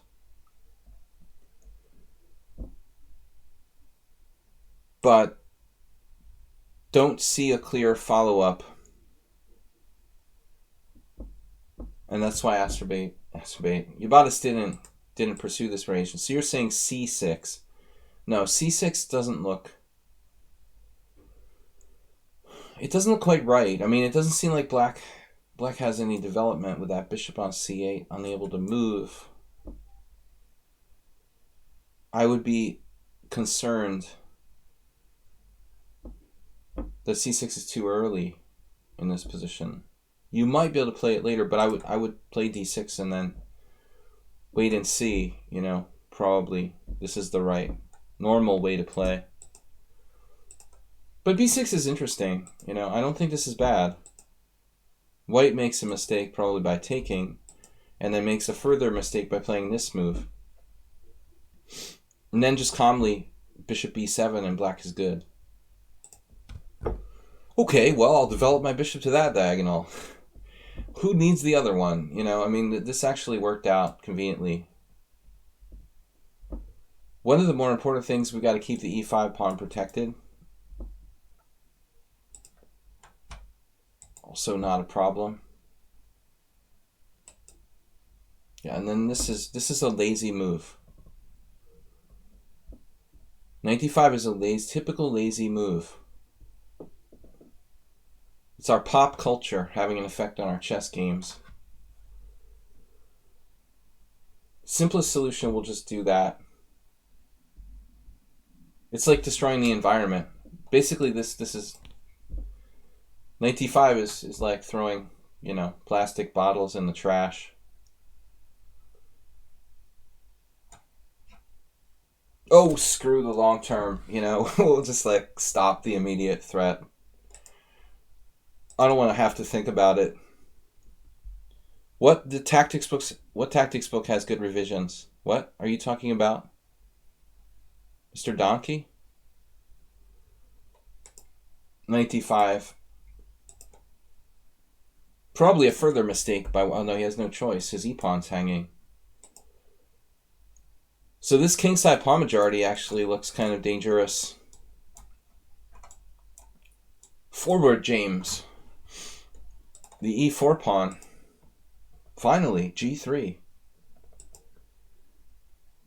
I was just expecting you to go down the king side. The e isle. Isle 3. In fact, maybe Yabatis is too tentative here.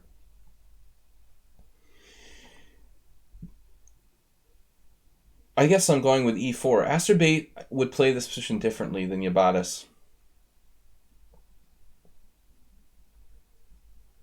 I think we go for e4. We just try to just wreck him immediately. This looks really brutal. We've got a shortcut on this diagonal. If he plays d6, he probably ends up dropping his b2 pawn. I think this is better. Yeah, I think it just ends up dropping the b2 pawn. Here. Snap. And it'll pop back. That'll pop back into position on e5. Just another booty for us to consume. Yeah, d6 doesn't help him. I think e4 just will rip him apart. Okay, he has to move the knight. This looks forced. You might even have some sort of, needless to say, white is lost. Probably, if we go with e3, this looks really... Your d6, I was questioning. Oh, yeah, d6 is slow. Yeah, you're taking too long to eat your prey in this position. A larger predator might come by and get you before you're done. You need to eat faster. Here I felt like you're focusing on the wrong side, but I mean, whatever. I would just be like trying to kill him directly down the middle. Although this may be so bad for him that actually it's probably pretty good. A4 seems like a liability. I think like tripling on the B file. Although I guess you're right. I mean, he will have B3. It would have been much more efficient to just try to annihilate him along the E file. He's kind of hanging around here a little too long. Till he lost a piece. No, that's it. You just faked him out. He thought it was safe. Never get out of the boat. Tiger! Now this is goodbye. Quick and painless.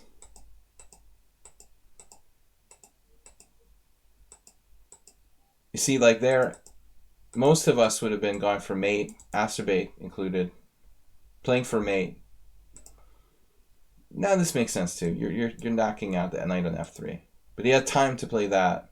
Oh no, you gotta sack the rook on f3. You didn't do it. You had knight f4. That's even prettier. Is rook f3 lights out? No. All right. No, you're right. It doesn't work. You could try maybe rook f3, queen h3, but this is beautiful. Nice move. Where's the next one? a4 first by black before rook b8? Maybe. It's all good. This is to stop f3. The only problem is you're going to drop mate in 1. The rook f3. To play rook takes f4. I didn't see the real point. Actually, you're threatening g6 followed by knight to g4. The real idea. It would be so sick if you drop mate with knight g4. See, now he has f3. This is all bogus, dude. You need to play g6 here. Here he could sneak away with rook e3 too. So there's no forced mate. He could have defended. He has another defense, yep. That doesn't work. Rook g3 would substantially be an improvement.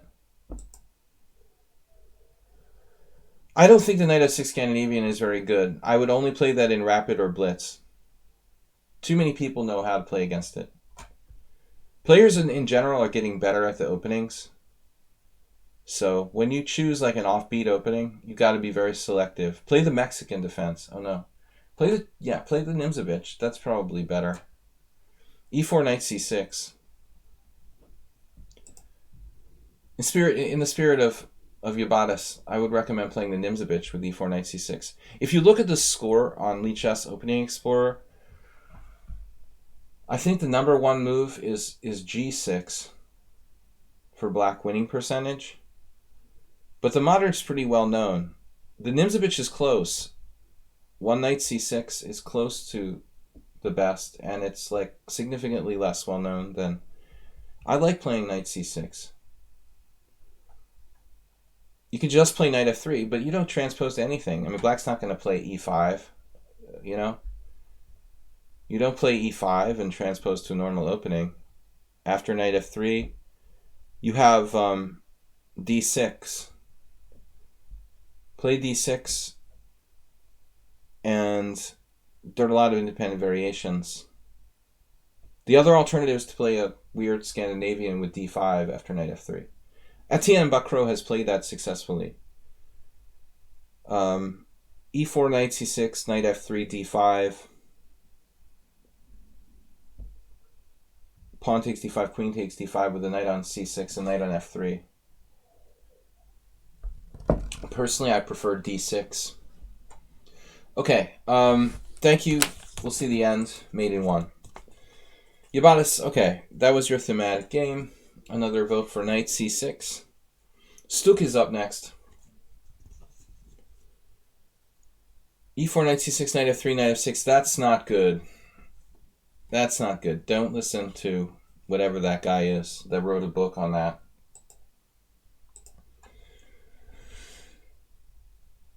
Unsound. And f5 is... The Colorado Gambit is also highly suspect.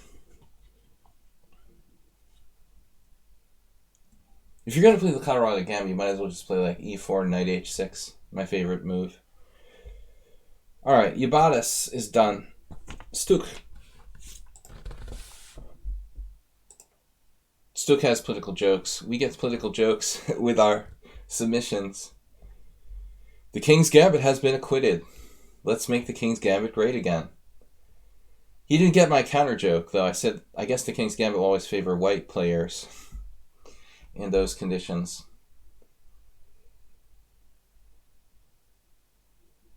It doesn't favor the black players. But my previous game shows that black has very good chances, actually. You got it, okay. Alright, here's the King's Gambit.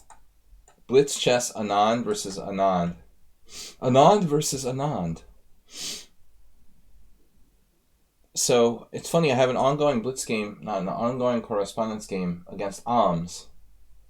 Our own Alms. e4, e5, f4. I played d5. The game's just starting. It was d5, ed, e takes f4, knight f3, I think. All right. My idea is that if you're gonna play the accepted King's Gambit with black, why not play d5 first? And then after pawn takes pawn, well, yeah, okay, never mind. There are different reasons to reason this. Anyway. Stupid argument. Anyway, whatever. Okay, the main line, pawn takes f4, bishop c4. I guess my point would be, if you really don't like playing against bishop c4 particularly, you can narrow what you need to learn by playing d5, e takes d5, e takes f4. When bishop c4 is not really considered that good. But anyways, it's not a big deal. E takes f4, bishop c4. That's right. That's the fuck. Well, no. I mean, you can call it the Falkbier if you want to. I don't know what the technical experts call it. You know, for me, this is the Falkbier. Yes, this is the Falkbier. But I mean, for me, like, this is like technically the Falkbier. This is not the Falkbier. This is transposing to the King's Gambit accepted. You know, this is no longer a Falkbier. Like, to me. Like, it's categorized by the Opening Explorer as a Falkbier. It should not. The Opening Explorer should recognize this as a transposition to King's Gambit accepted. It is now a King's Gambit accepted. The true Falkbier, and I had an interesting question. Does anybody here know about this variation, Bishop c5? I was very, very tempted to play this against Alms just because it's like interesting and almost never played. It's called the Miles variation. I was unfamiliar with this. Does anybody here know this? It seems like kind of a good offbeat move to throw out there. Never seen it really. Never thought about it. It's been played by a few Hungarians. Barabora Ferenc, Pali Petran, and Kish Attila. So that's kind of a weird coincidence. All three games are by Hungarians. All three. Petran Pal, probably one of the strongest IMs ever become the GM. He missed the GM title because, like, his last round opponent, it was some game in like the 80s where 80s or early 90s. I guess it was the late 80s. Petran had his third GM norm, and like his opponent didn't show up to the last game. Like, literally. That's what happened. It was like a Russian grandmaster. The guy didn't show up to the last round that would have made him a GM. So the result didn't count for him to become a grandmaster. It's so sick. And he never became a GM, like, after that. He just always thought he would get another norm, and he never did, you know? That's so ridiculous. But for some reason, it looks like, I thought it was called, Miles Gambit, yet there's no apparent reference to Miles here. E takes f4, bishop c4. I mean, we can call it the Miles Gambit, but I would bet you guys that if we search ChessBase for games from, pre 1950, I would be very surprised if we didn't come up with something. Anyway, bishop c4. We're getting distracted. Bishop c4. You know, d5 is probably the best line. Pawn takes. But now, I wasn't talking about this. I'm sorry, guys. In the game, e takes f4, bishop c4, d5 is what I'm trying to say. It's probably the best line for black. White can take with the pawn or the bishop. I don't know. They were trying to, like, get the guy to come back or something, and he refused. Like, he left to go back to the Soviet Union. There was a story. I didn't really understand everything about the details. Mr. Slowhands just donated. Wait a minute. What is wrong with my scroll here? Mr. Slowhand, 25 emotes shared? What did Mr. Slowhand do? He gifted 5 tier 1 subs to the community. And he's given 10 in total. Little Magus Don't Cry Wolf, Kitty Kitty Hiss Hiss. That sounds familiar. Chess Lovers here, lurking. And Scotty Pippin 42. Perfect day to gift 5 gift subs on a subscriber stream. We're honoring subscribers. Thank you, man. Very generous. But, anyway, so you didn't play d5. Stook's opponent played knight f6. This Nigel Short, Gary Kasparov is one of these silly ego matches. It's like a reality TV show. Not interesting. So knight c3 and now d6. I swear I had this in a game here on lichess, I recall. This definitely looks familiar. c6 is dynamic. You know, we should be trying to play d5, countering that key point. d6 looks passive.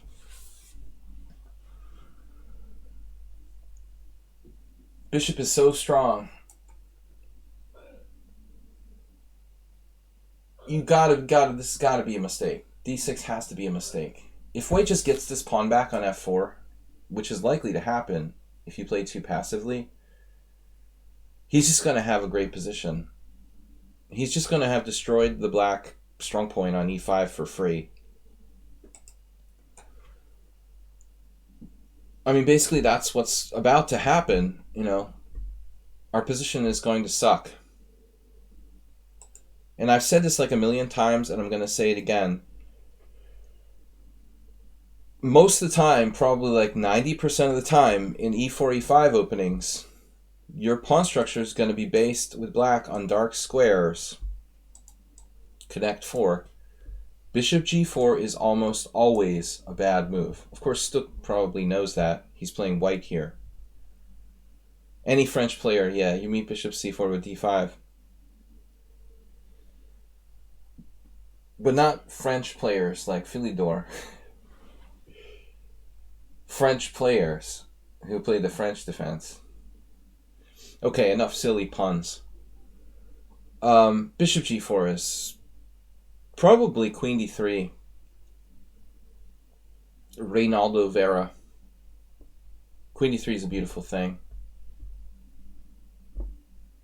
You didn't do it. You just like self-pinned. Knight f3 is routine and it's fine. Your knight is going to go there, most likely. Though there's a small chance you could play knight e2. And I guess queen d3 you have to be careful a little bit of this stuff. With knight c6, knight b4. I mean, I could see that happening. Like queen d3, example variation, knight c6. What do we play now? Knight f3. Knight b4. Bishop takes f7 check. Does that even work? Does king e7 win a piece here? I'm afraid. I'm afraid it does. That would be embarrassing. Anyway, I was hoping this type of variation would work. Queen d3 looks interesting. Who played that? Is it good? Apparently not that clear, and knight b4 is an issue. Interesting. Unclear, but it's a little more awkward. Alright, so knight f3 is probably best move. And then g5.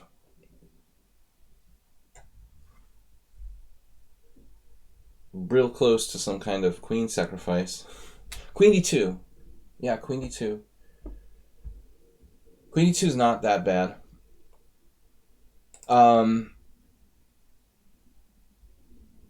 Wow, I mean g5, man.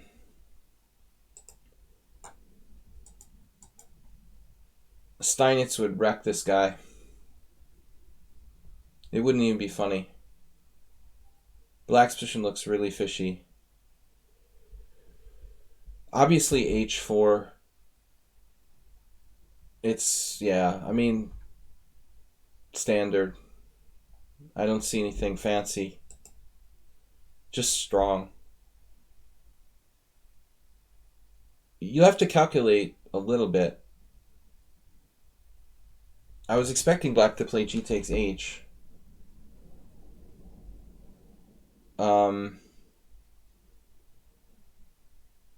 Obviously you can't play h6. This move, what do you play? Bishop takes f4 or rook takes h4?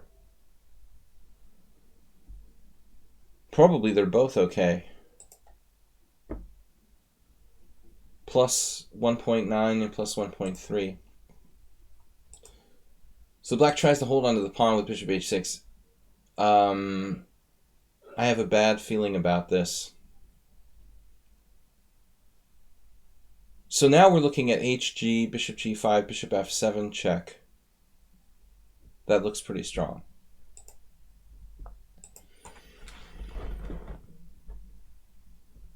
Acerbate disease. Premature e5. It might be good, though. But what are you going to do? Like, trade queens? I don't really want to trade queens.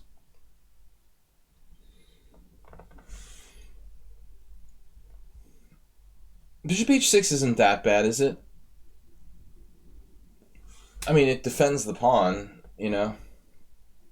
Can we analyze this? What's the final analysis of this? Is it just over? Is white clearly better? Is it unclear?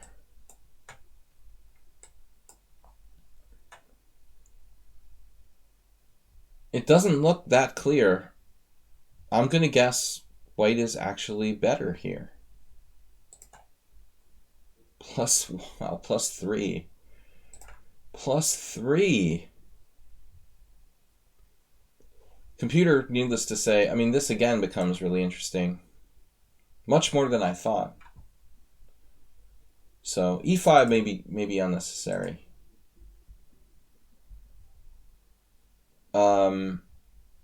But I don't know what black's going to do. The other possibility is that he cannot take on f7, but he's pretty much screwed. Like take bishop f7, king e7 or king f8. But speaking of king safety, which I think is probably more important than material in chess, I'm constantly doing chess videos and putting tags on them. And honestly, like, my #1 tag is like king safety. This is probably the single most important like category of advantage that I deal with when I make chess videos and I try to make them instructive. It's always like king safety, bishop pair, you know, development, king safety. Because everybody ends up getting checkmated eventually. It seems like king safety should be a pretty high priority. Black here is, you know, so still could have taken him out. He played this. I mean, I honestly thought, I see. So what did you have? Something tricky in mind with bishop f7? Were you going to do this?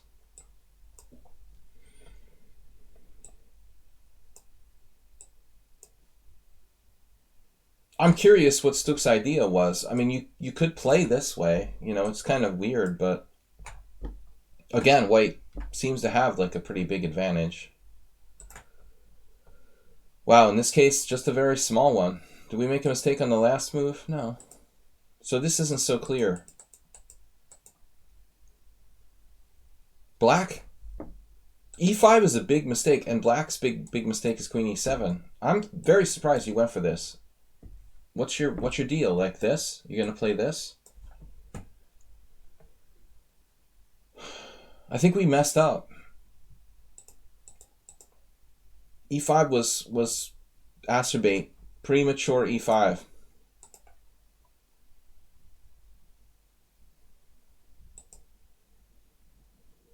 I'm suddenly feeling like I got trolled. Is that legal? Are you allowed the castle over there? Alright. It feels like White's playing chess 960, and we're not. Like, no. Rook E1 looks nasty. I needed that. You could just take back with the pawn here. Like, seriously, it might even be the best move. Pawn takes. I know it looks a little weird. Pawn takes f3, pawn takes e5, rook e1. Just, there are other crazy things that can happen, obviously. Knight h5, rook g8, takes on h4. But I thought this variation was kind of funny. Like here. It's not real clear though. This isn't good. So I guess you have to take with the queen. You're attacking b7. Black now. I would use the F word if this wasn't a family-friendly stream. Yeah, it's starting to look kind of dubious. All right, we have to sacrifice the b7 pawn. Only choice. What? A knight? No. We're not sacrificing a knight, okay? We're just sacrificing... No, we're going to lose everything. Yeah, that's a king there. Damn. Yeah, there's nothing he can do. It's not just a pawn, it's a knight. Maybe he could play some weird move like knight fd7. It's all falling apart, man. It's over. So bishop f3 was really lights out when he played that. He can take here. It doesn't look clear.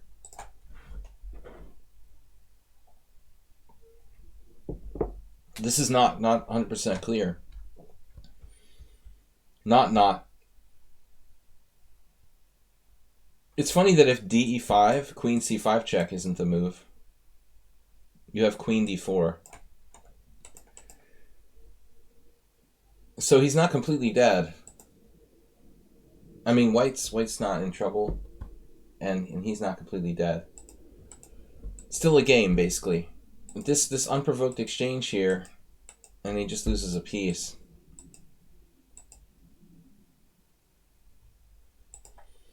Guys, I have to go in about 30 minutes. What time did we start? 6:30?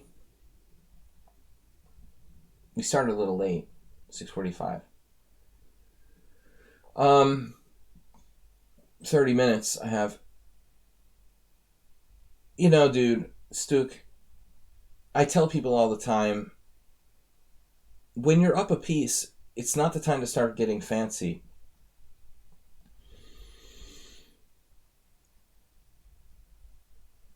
But I understand you have a problem with the d4 pawn.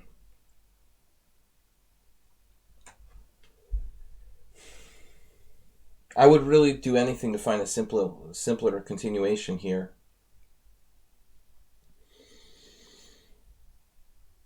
The problem is there really doesn't seem to be any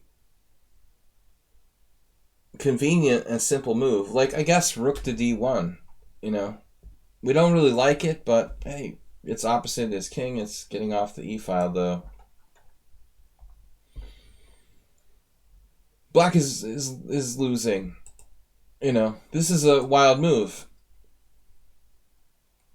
But it looks dubious. It's a hope chest, right? Hope chest. This is hope chest. The only thing you can do is defend your bishop with knight a3. Like, if he plays a6, what are you threatening here? If he plays a6, you have to play knight a3, which, like, lucky for you, like, defends your bishop on c4. Sorry for talking like a valley girl. Sometimes it just comes over me. And I would get more viewers if I did. I just have to dress that way.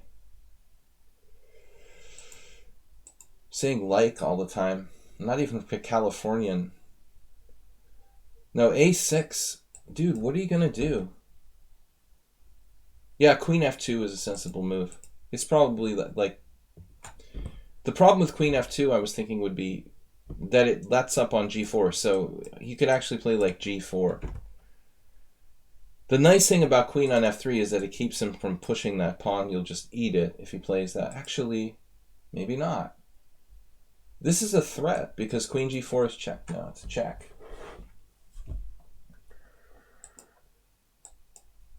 a6, what do? You have to play knight a3. The computer has something here. Okay, I didn't see it. Oh, you have queen g4 check. So Stuck had it all worked out. All right, you had it all worked out. hg, bishop takes g. You got to take with the queen. And then queen h3. Oh, sweet.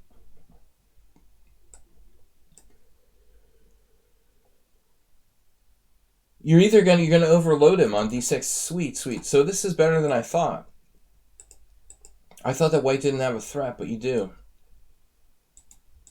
Those squares. And the queen is overloaded, protecting this and protecting this.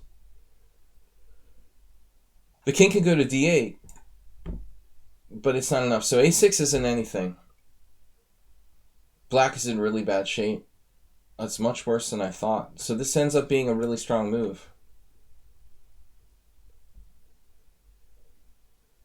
There isn't a good defense. He plays d5, which I don't think really changes too much. Check here. Now we need a decisive trick. Whoa. You're playing like Morales now.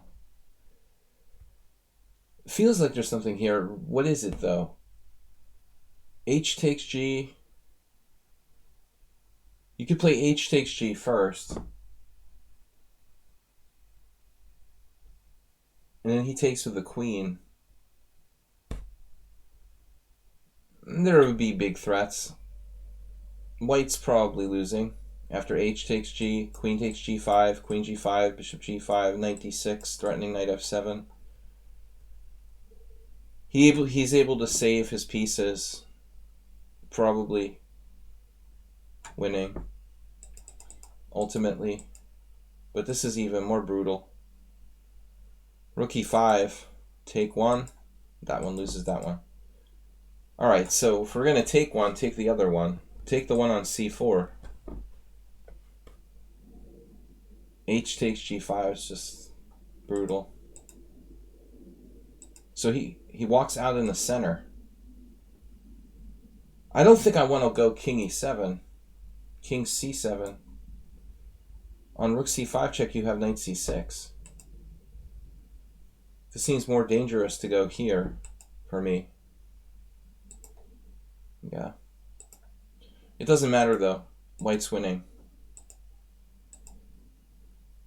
You see, I told you to go to C7. Oof. And then the other rook. Oh. That's just evil. Stuck's opponent's like cursing. Oh, I can't believe this guy's 1500. That's unbelievable. He's a computer. He's reporting you. Yeah, this was nice. Romantic inspiration. Awesome game. That was the best game today. So, thank you for submitting that. We have 2 more games left. Arsenal and Mr. Slowhand. We got 25 minutes left. Oh, Arsenal just played this game yesterday. Yesterday was the Wednesday stream. He asked me what to play because the guy plays the Yabava London or whatever with white, but it turns out that Arsenal is white. Funny, he's playing Ken Smith. Ken Smith, of course, was an American International Master. Helped to popularize the dubious gambit after his name. Copy and paste.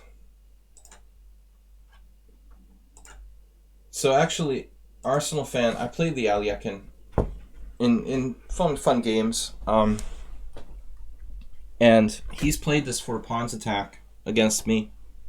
He and Nefedov, his fellow resident of Britain, no longer the EU. E4, knight f6, e5. You played your 10,000th game on lichess. It's easy to do if you have bullet games. In my case, I have no bullet games. I don't know how many games I have now. I'll have to check. E4, knight f6, e5, knight d5, c4, knight b6, and then d4 and d6 and f4. So the four pawns attack. Significantly better, I think, against the Alyakin's defense than the King's Indian. For a long time, I played like this stupid variation, the Agzamov, would like take, and c5, but it's extremely dubious for black. I will not really continue to do that. I tried g6 last time. It's also very risky. I really, honestly don't know what the main line is. I have over 15,000. Wow. I don't know what the main line is, officially, against the four pawns attack. The immediate c5 after f4.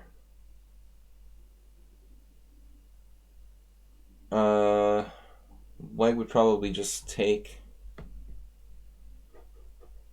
But I would imagine that d5 would be a good move too.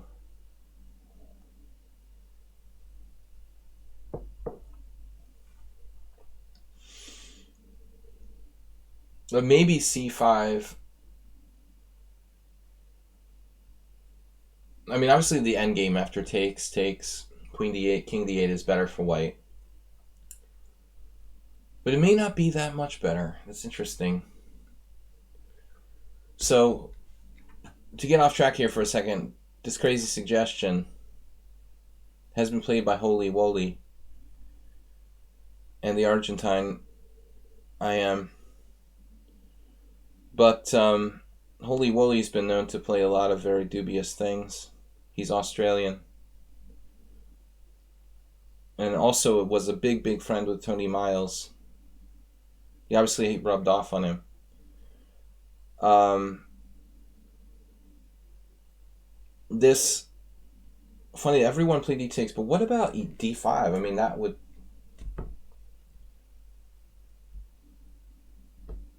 What do? We transpose to the Agzamov variation? D takes e, f takes e, e6. Well, that's weird.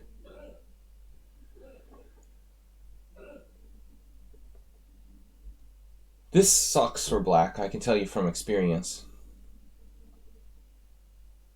But at least it doesn't easily lose by force. If alpha 0 is white, it probably loses by force. But in a human game.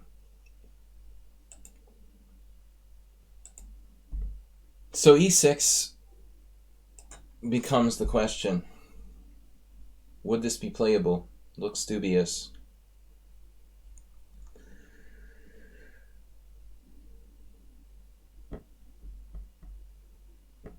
But I don't know, it doesn't seem that simple.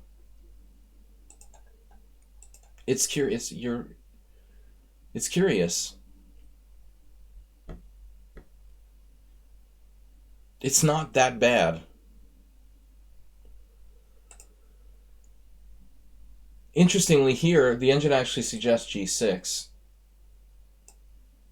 which is similar to a move that Shabalov played in the Agzamov variation. Actually, Shabalov was from Latvia, of course, and he was probably working with like Agzamov and who else was it? Who's the other Latvian who's big on the? I thought there was another player who's big on Alyakin's defense, but this there's an interesting move here. I guess take, c5, d5, and he played g6. Yeah.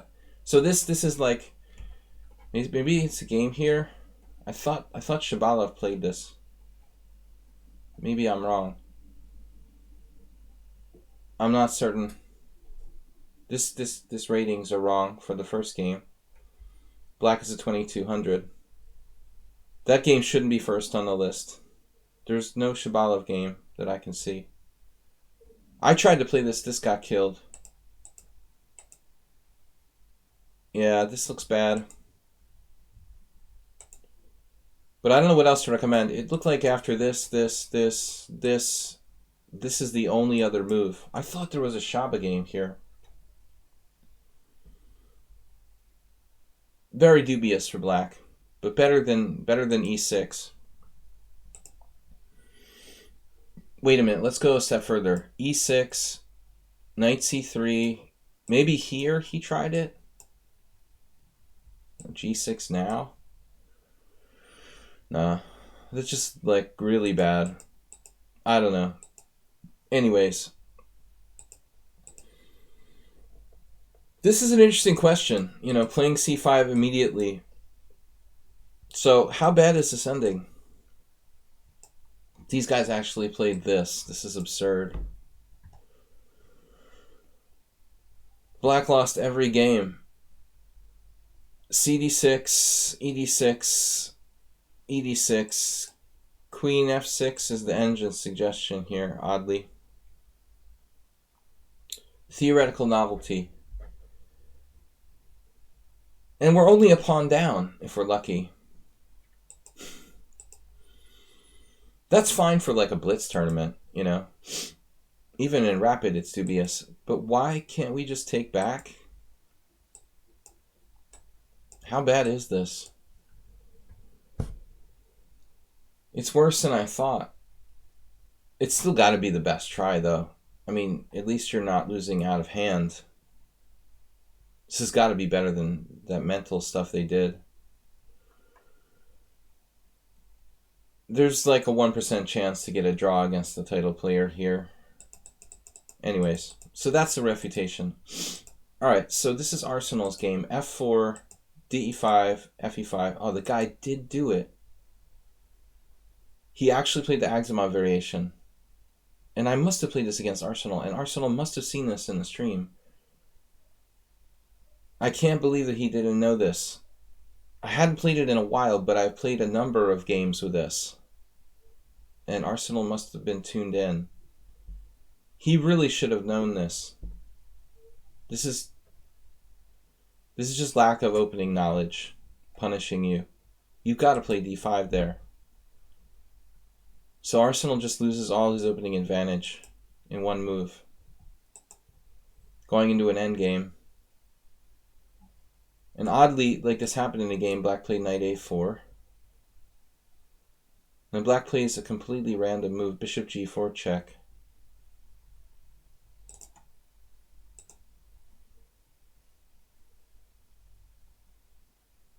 I guess it's not that bad to play bishop g4 check.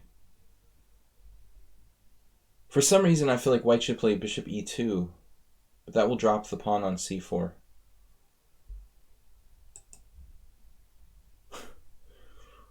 That's what the engine actually wants to do.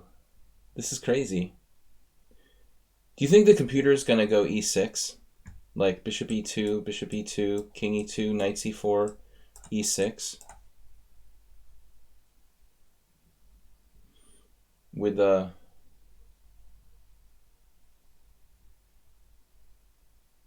pawn sandwich? I mean, black isn't that bad. He can play takes and g6 and bishop g7. But it would kind of deteriorate black's structure. That's interesting. So, like, technically what the other guy did was better. Like, to just go here and round up the pawn. It's a roundup.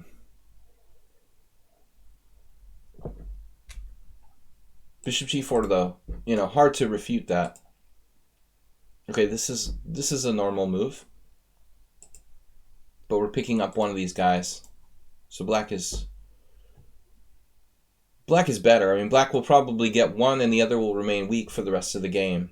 I'm also concerned that white will get just like brutally mated.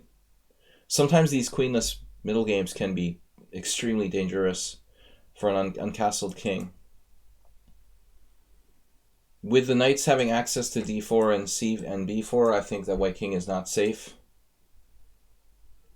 Here, knight c6, clearly there's danger. Yeah, bishop f3 feels wrong. I'm thinking the king is a target in this position, and black should play for blood rather than just getting his pawn back or whatever.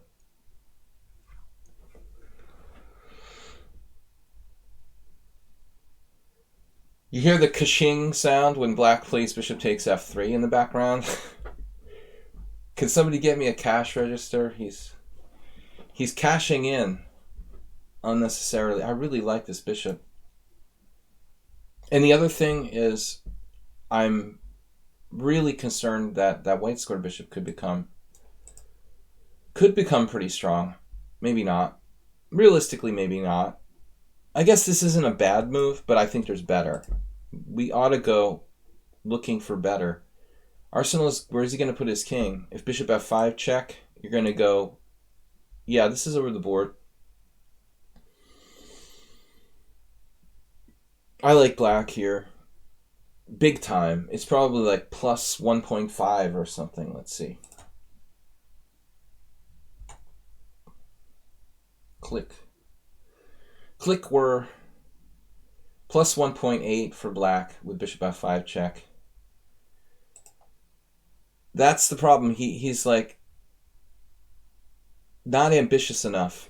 A lot of people think like when the queens get traded, you can't play for mate, but actually this position is white's overextended, and black can whip up some very serious threats without the queens on the board. This is a huge mistake. Now it's probably like much closer to level. White has the king in the center. That might even start to become an advantage the more pieces we trade.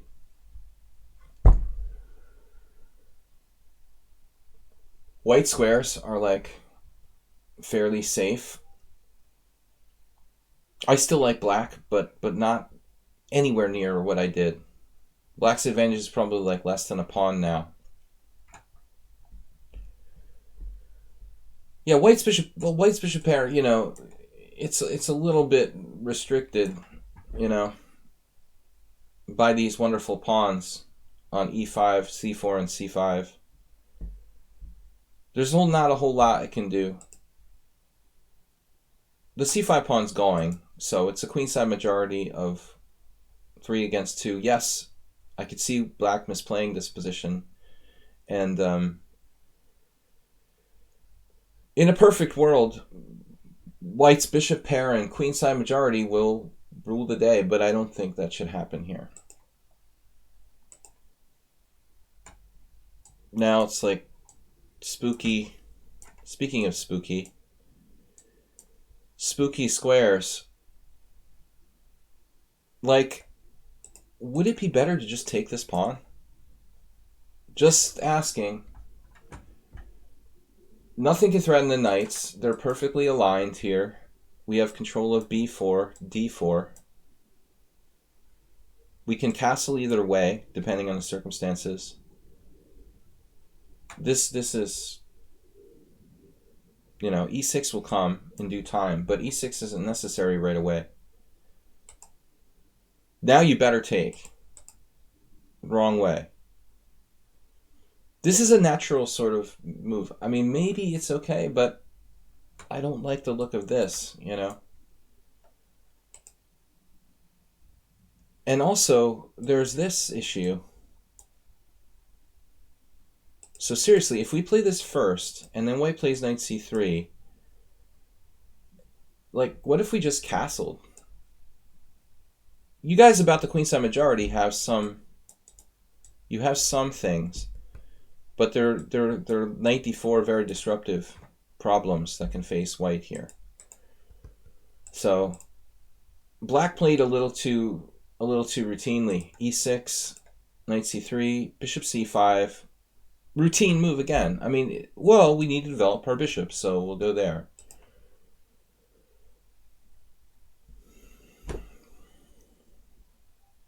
There's a huge hole. And suddenly things are not so clear. No, bishop h3 check. I'm playing e6. This bishop pair is not that highly rated. 94.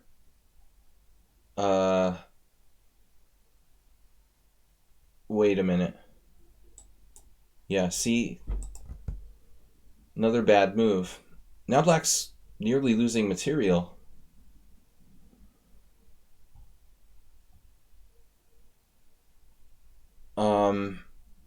What are we going to do when he plays there? We're going to play a5. We can't play a5. We're going to have to move our knight again. So now we literally have to move our knight again, or maybe castle queenside. Possibly castling queenside. But how would that work? Like castles queenside b4? Bishop takes b4 check. Oh, he has this. Okay. He has knight f3. Alright, it's maybe not that bad, but as I said, that bishop could have become strong. It will become strong. Now you've got one good bishop.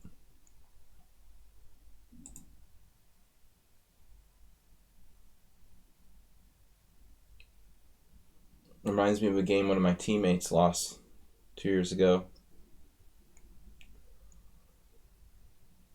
He was up the exchange, or no, he was down the exchange, and his knight put it on h4. Although here it may not be an option. There may not be any options. I guess it's the only. Yeah, I mean, obviously there are going to be mistakes here. I can't spend forever on the game, but man, that hurts to let him take it. A lot of questions in this game. I hate giving that bishop up now. That's crazy. Can we trap his knight somehow? I was even looking at like bishop e3, but then knight e4 check.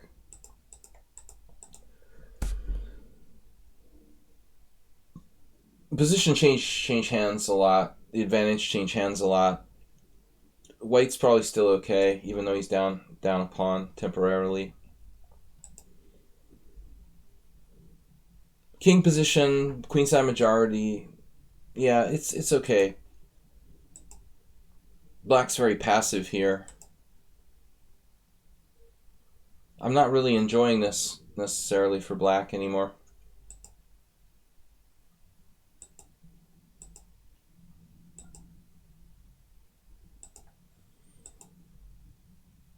I wonder if it should have been the other rook. But I mean, there's always like mating threats and stuff.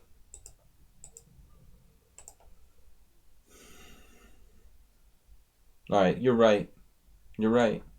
How about bishop h6? Whoops. Maybe I have a problem. Bishop h6. You didn't play it. Arsenal's not here. Wait a minute.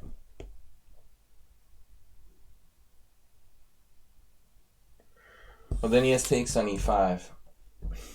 Yeah, it doesn't work.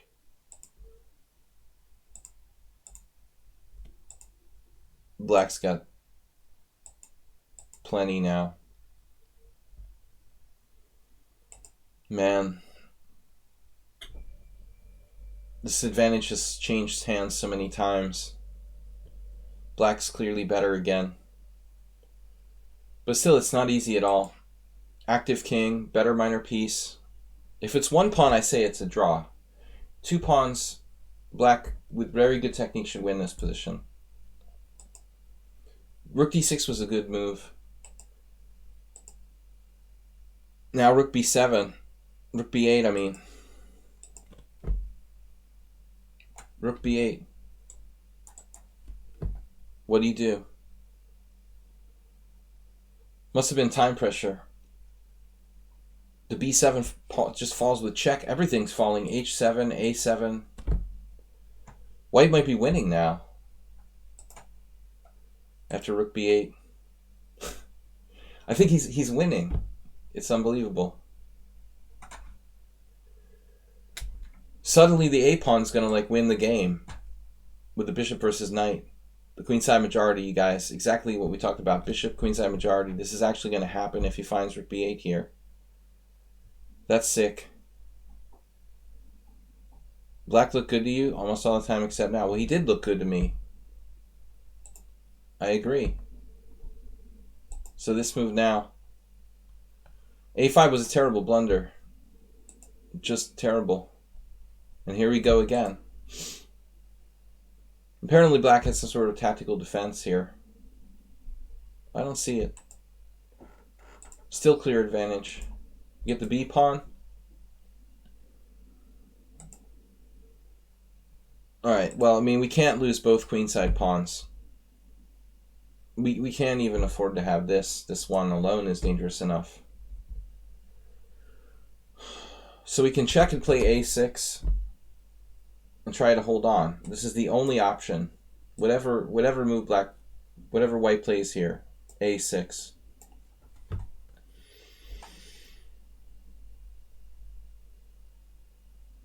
Technical ending. Aronian would win. I'm afraid it might come down to like a rook and bishop versus rook mate or something like that.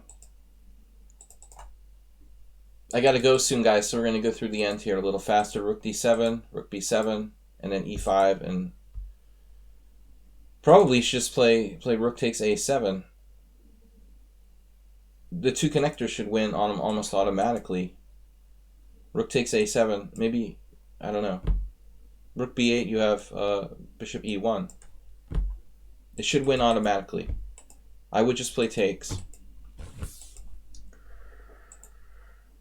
But I guess it can't be defended, so... Except for rook c7, which is a nightmare. Dude, this is sick. It's probably winning.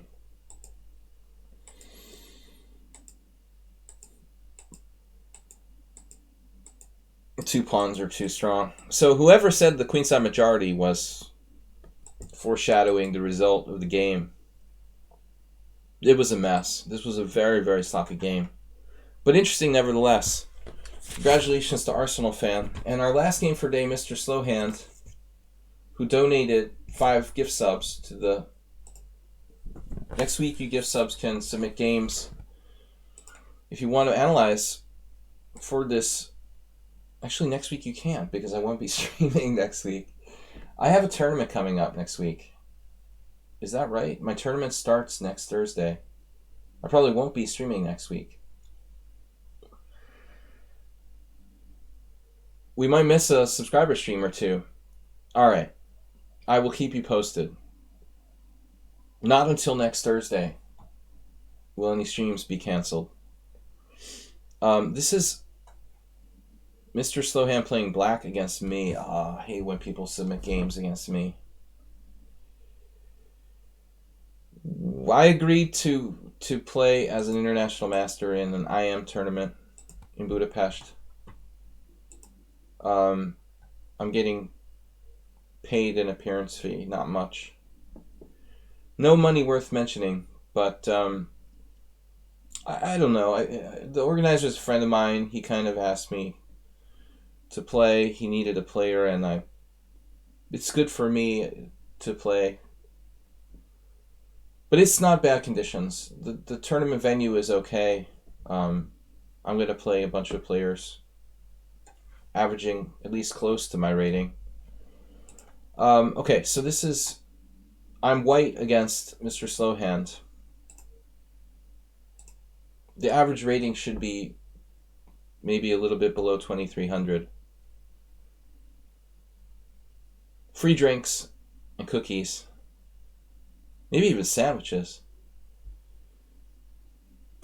The average rating of the tournament, I'm guessing, would be like 2290. I don't know. D5. But not that bad. I'll need a plus score. You know. A solid plus score. But it's a tournament that I could win if I'm in good form. Knight c3, bishop b4. There didn't look like there was anyone special in the field. Like Artur Frolov from Ukraine is like a veteran journeyman. I am. Me, Tonat Min, and a bunch of lower rated guys, but none of the candidate players look really scary. Sometimes IM and GM tournaments have a lot of scary younger players. There's a couple kids, but they're not like super talents. Nobody's special. It looked like a really beatable. If I was in good tournament condition, I would, you know, be a favorite. So it's a winner on white.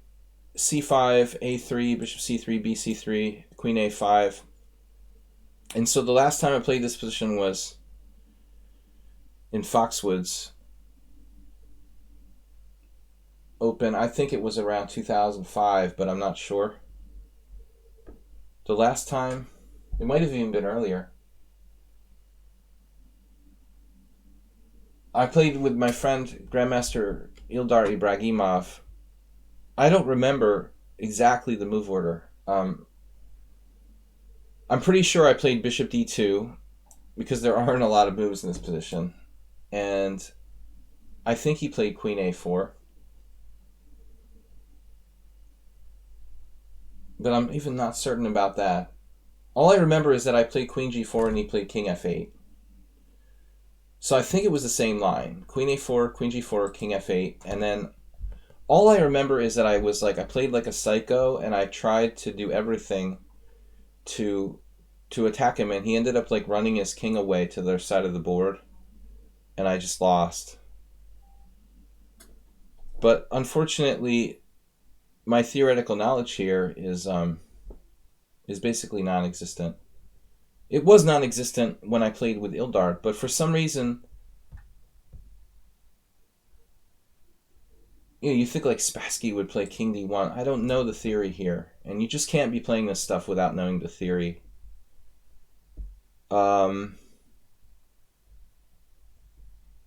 For some reason, I thought, yeah, it looks like h4 is a move. Caruana played that. But for some reason, I don't know why, I thought like rook a2 was the right move, and I have no idea why. In my memory, it just popped up. I'm pretty sure I didn't play that against Ildar, but I have no recollection of what I actually did. Now, in some lines of the winnower, like you can do this, but apparently it's not good here. So, rook a2, I'm out of book. He probably knows the line. Apparently not, though. Well, no, there's hardly any games here, so there's not that much to know. This pin is really annoying, first of all. It looks like we transposed to another line. Suddenly there's a lot of games. But I'm in the same place as Vovk, Edward, and Andrei Sokolov, so it's not so bad. It's just not a very promising variation for white. b6, and then the threat of bishop a6 is obvious, but I had no idea what I'm supposed to do in this position. Literally never played this position in my life. I did h4. I'm supposed to play queen f4 apparently. Abdu Malik, the Kazakh sensation, woman master, and Karol Nokri have played this move. h4. And that's odd, very odd here that bishop a6 only played once. I mean, it seems like the best move. So here I thought for a long time, and I was really thinking about bishop d3, but I realized that's probably just terrible. He takes and has queen b3. So my judgment was that I would take on a6, and his knight would be badly placed there. You know, but this actually threatens, h5 actually threatens h6. This became a factor later in the game. So bishop a6, but h5, I assumed black would take on f1. And I wanted to keep my rook for the h-file. So I didn't play h5 because the bishop takes f1. Maybe I have h6 in between move? Is this the point? It's possible I have this in between move. I don't know.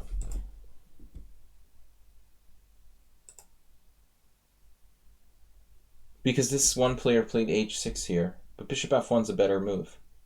That's unclear.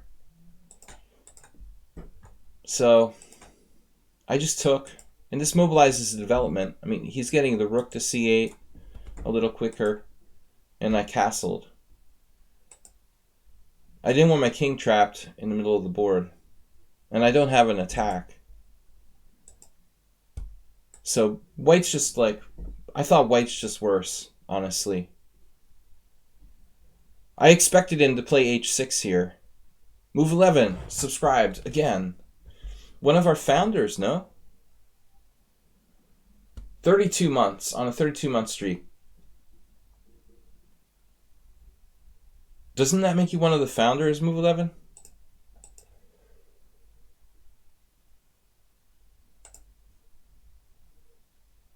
I thought I was just clearly worse here. Stook asked, how can you not play h6 here? It's a good question. But his move isn't so stupid. You know? I certainly expected him to play h6. But he played knight f5. And I thought I was given an opportunity, honestly, in this position. I wasn't confident. I'm not used to playing this line. And I don't really like playing the white side of the winnower. So I played h6. The computer actually thinks it's a mistake. It's kind of funny. The engine is like queen f4 with the idea of g4. It's similar to like Botvinnik-Spassky, I mean the Botvinnik-Smyslov type of game where that happened. So I did this, which seemed okay to me. I was happy to be in the game at this point. And I'm also, going to be facing some time pressure. He has some time pressure. I thought, okay, at least now it's getting messy and his king isn't safe. I thought it was an improvement. Now queen f4, rook g8, queen h6 check, rook g7. And, no, if it wasn't for my stupid rook on a2, white would be fine. I didn't know what to do. I mean, I'm looking for threats, and the only thing I could think of was attacking h6, h7. So g3 is to go down the h-file and win it with my knight. And then the problem is I had to sacrifice my whole queen side here, and it's not really sound. The problem with g3 is that it's a tempo. Hits this, hits this. I wanted to play king g2 anyway, but I'm losing a lot of pawns in the interim, and after queen there, he has this coming back here to defend, for one thing. And then, I don't know, I just like totally changed my plan. My original plan was to go over here, but I thought it's too late. So I just sacked, went the pawn down into an ending. Queen g6, take, and here. I get a pawn back, and he totally shocked me with b5. I don't know if I honestly would have considered playing b5 if I were black here. That's kind of insane, to give white a passer on the 5th rank there. I was starting to get in time pressure, and he played b5. It's funny. The engine wants to play knight a6 in blockade with knight c5. The computer calls the position even. So I did have enough compensation. This was a wild move. And it created a very imbalanced situation. So I was kind of unhappy. And he played this part really well. Now I'm thinking that I'm lost. But apparently it's not that clear. And I think I got to an okay position. I have very little time at this point. Even though it says I have 8 minutes, I have to play like 10 games. And he has to play just one. So he really, really played for complications. And I was trying to just draw. You know, to draw here was okay. But then I became fascinated with the idea of mating him with rook b7, rook f7. And the computer says that the position is equal, which isn't surprising, but I misplayed now. After h6, I played this. I don't know. I mean, I'm active enough. My pawns are good. My knight's on e5. I have threats against him. I don't know what else I can do. Rook b7 seems like a dead end. So he plays d4. All of his pawns are sort of segmented in this position. And somehow I managed to find a way to lose here. Rook b4. My original plan was to play this. I'm not sure why I second-guessed myself.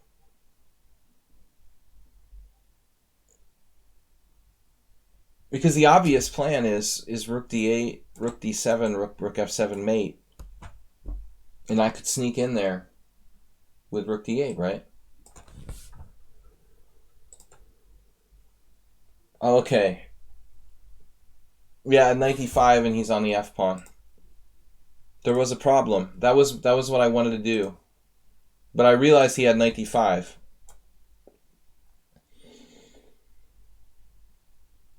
So that's when I play rook b4, and he plays this. Well, I don't know what he's supposed to do. He has to. But now I don't know. You know, it's a problem. He's going to play knight d5, and when he plays knight d5, he's going to be on this.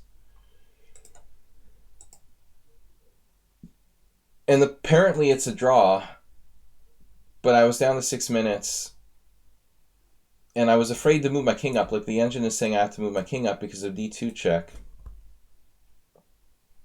Maybe I can come out. I don't think I can put my king in h4. You know, it was unnatural to move my king up, allowing a discovered check. But it's no big deal, right? If d2 check, I could just play knight f3. This may not work. This would transpose to the game. Right? No, that's different. So long story short, I play knight f3 and that's still okay. And he plays this trick. Wow. It's still okay. Like, knight f3 is a mistake. So this is the mistake. Rook d4, knight here. Sorry, I play knight f3 now. d4, rook b4, d3, rook d4, knight d5, knight f3, blunder.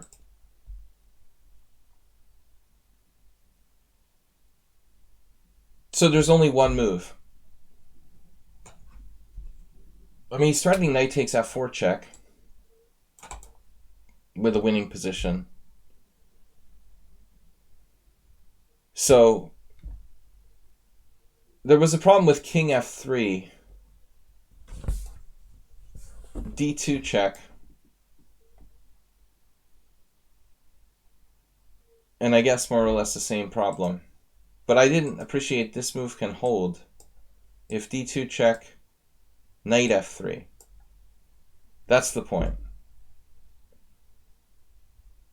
And it's a draw. I didn't find it. I played knight f3 check, knight f3 right away.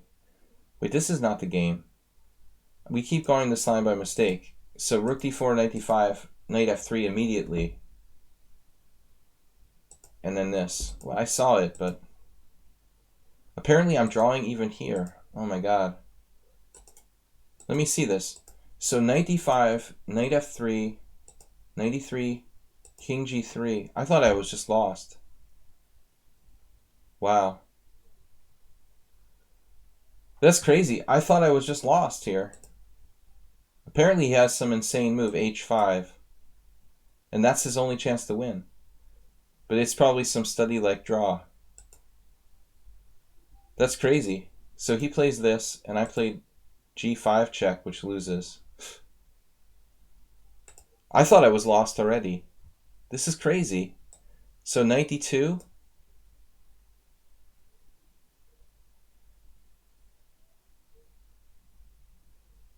Oh my god. So I have a fork on e4 at the end. Totally missed it. We both missed it. He wins my rook with a discovered check, but then I fork him at the end and win his. I didn't see it. So d2 doesn't work. He wasn't actually winning. Yeah, rook takes d3, knight takes d3. But that's ridiculous.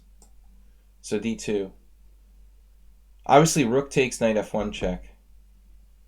We both missed this. Knight d2. So obviously I thought I'm losing my rook, you know, but he just moves away and gets it to me, and I come back and win his. That's funny. So I just lost. This was desperation, because I thought I was lost. And then he just calmly moves his king. And then I suffered in this long endgame. It's lost. This is just lost. So anyway, I gotta go, guys. Good stream. Thanks everyone for joining me. I will be back tomorrow. Tomorrow is Friday. Fast Blitz Friday at 11 o'clock CET.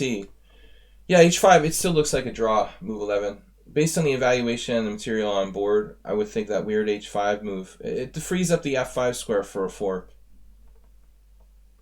Good games, guys. Thank you, everybody. We will be back tomorrow morning, 11 a.m. with Blitz 5+3 challenges against viewers here. Everyone's welcome. I will see you then. Thanks on behalf of myself and the Panda. Have a great morning or evening or night or afternoon, whatever it may be in your case. Thanks, everybody. Bye-bye.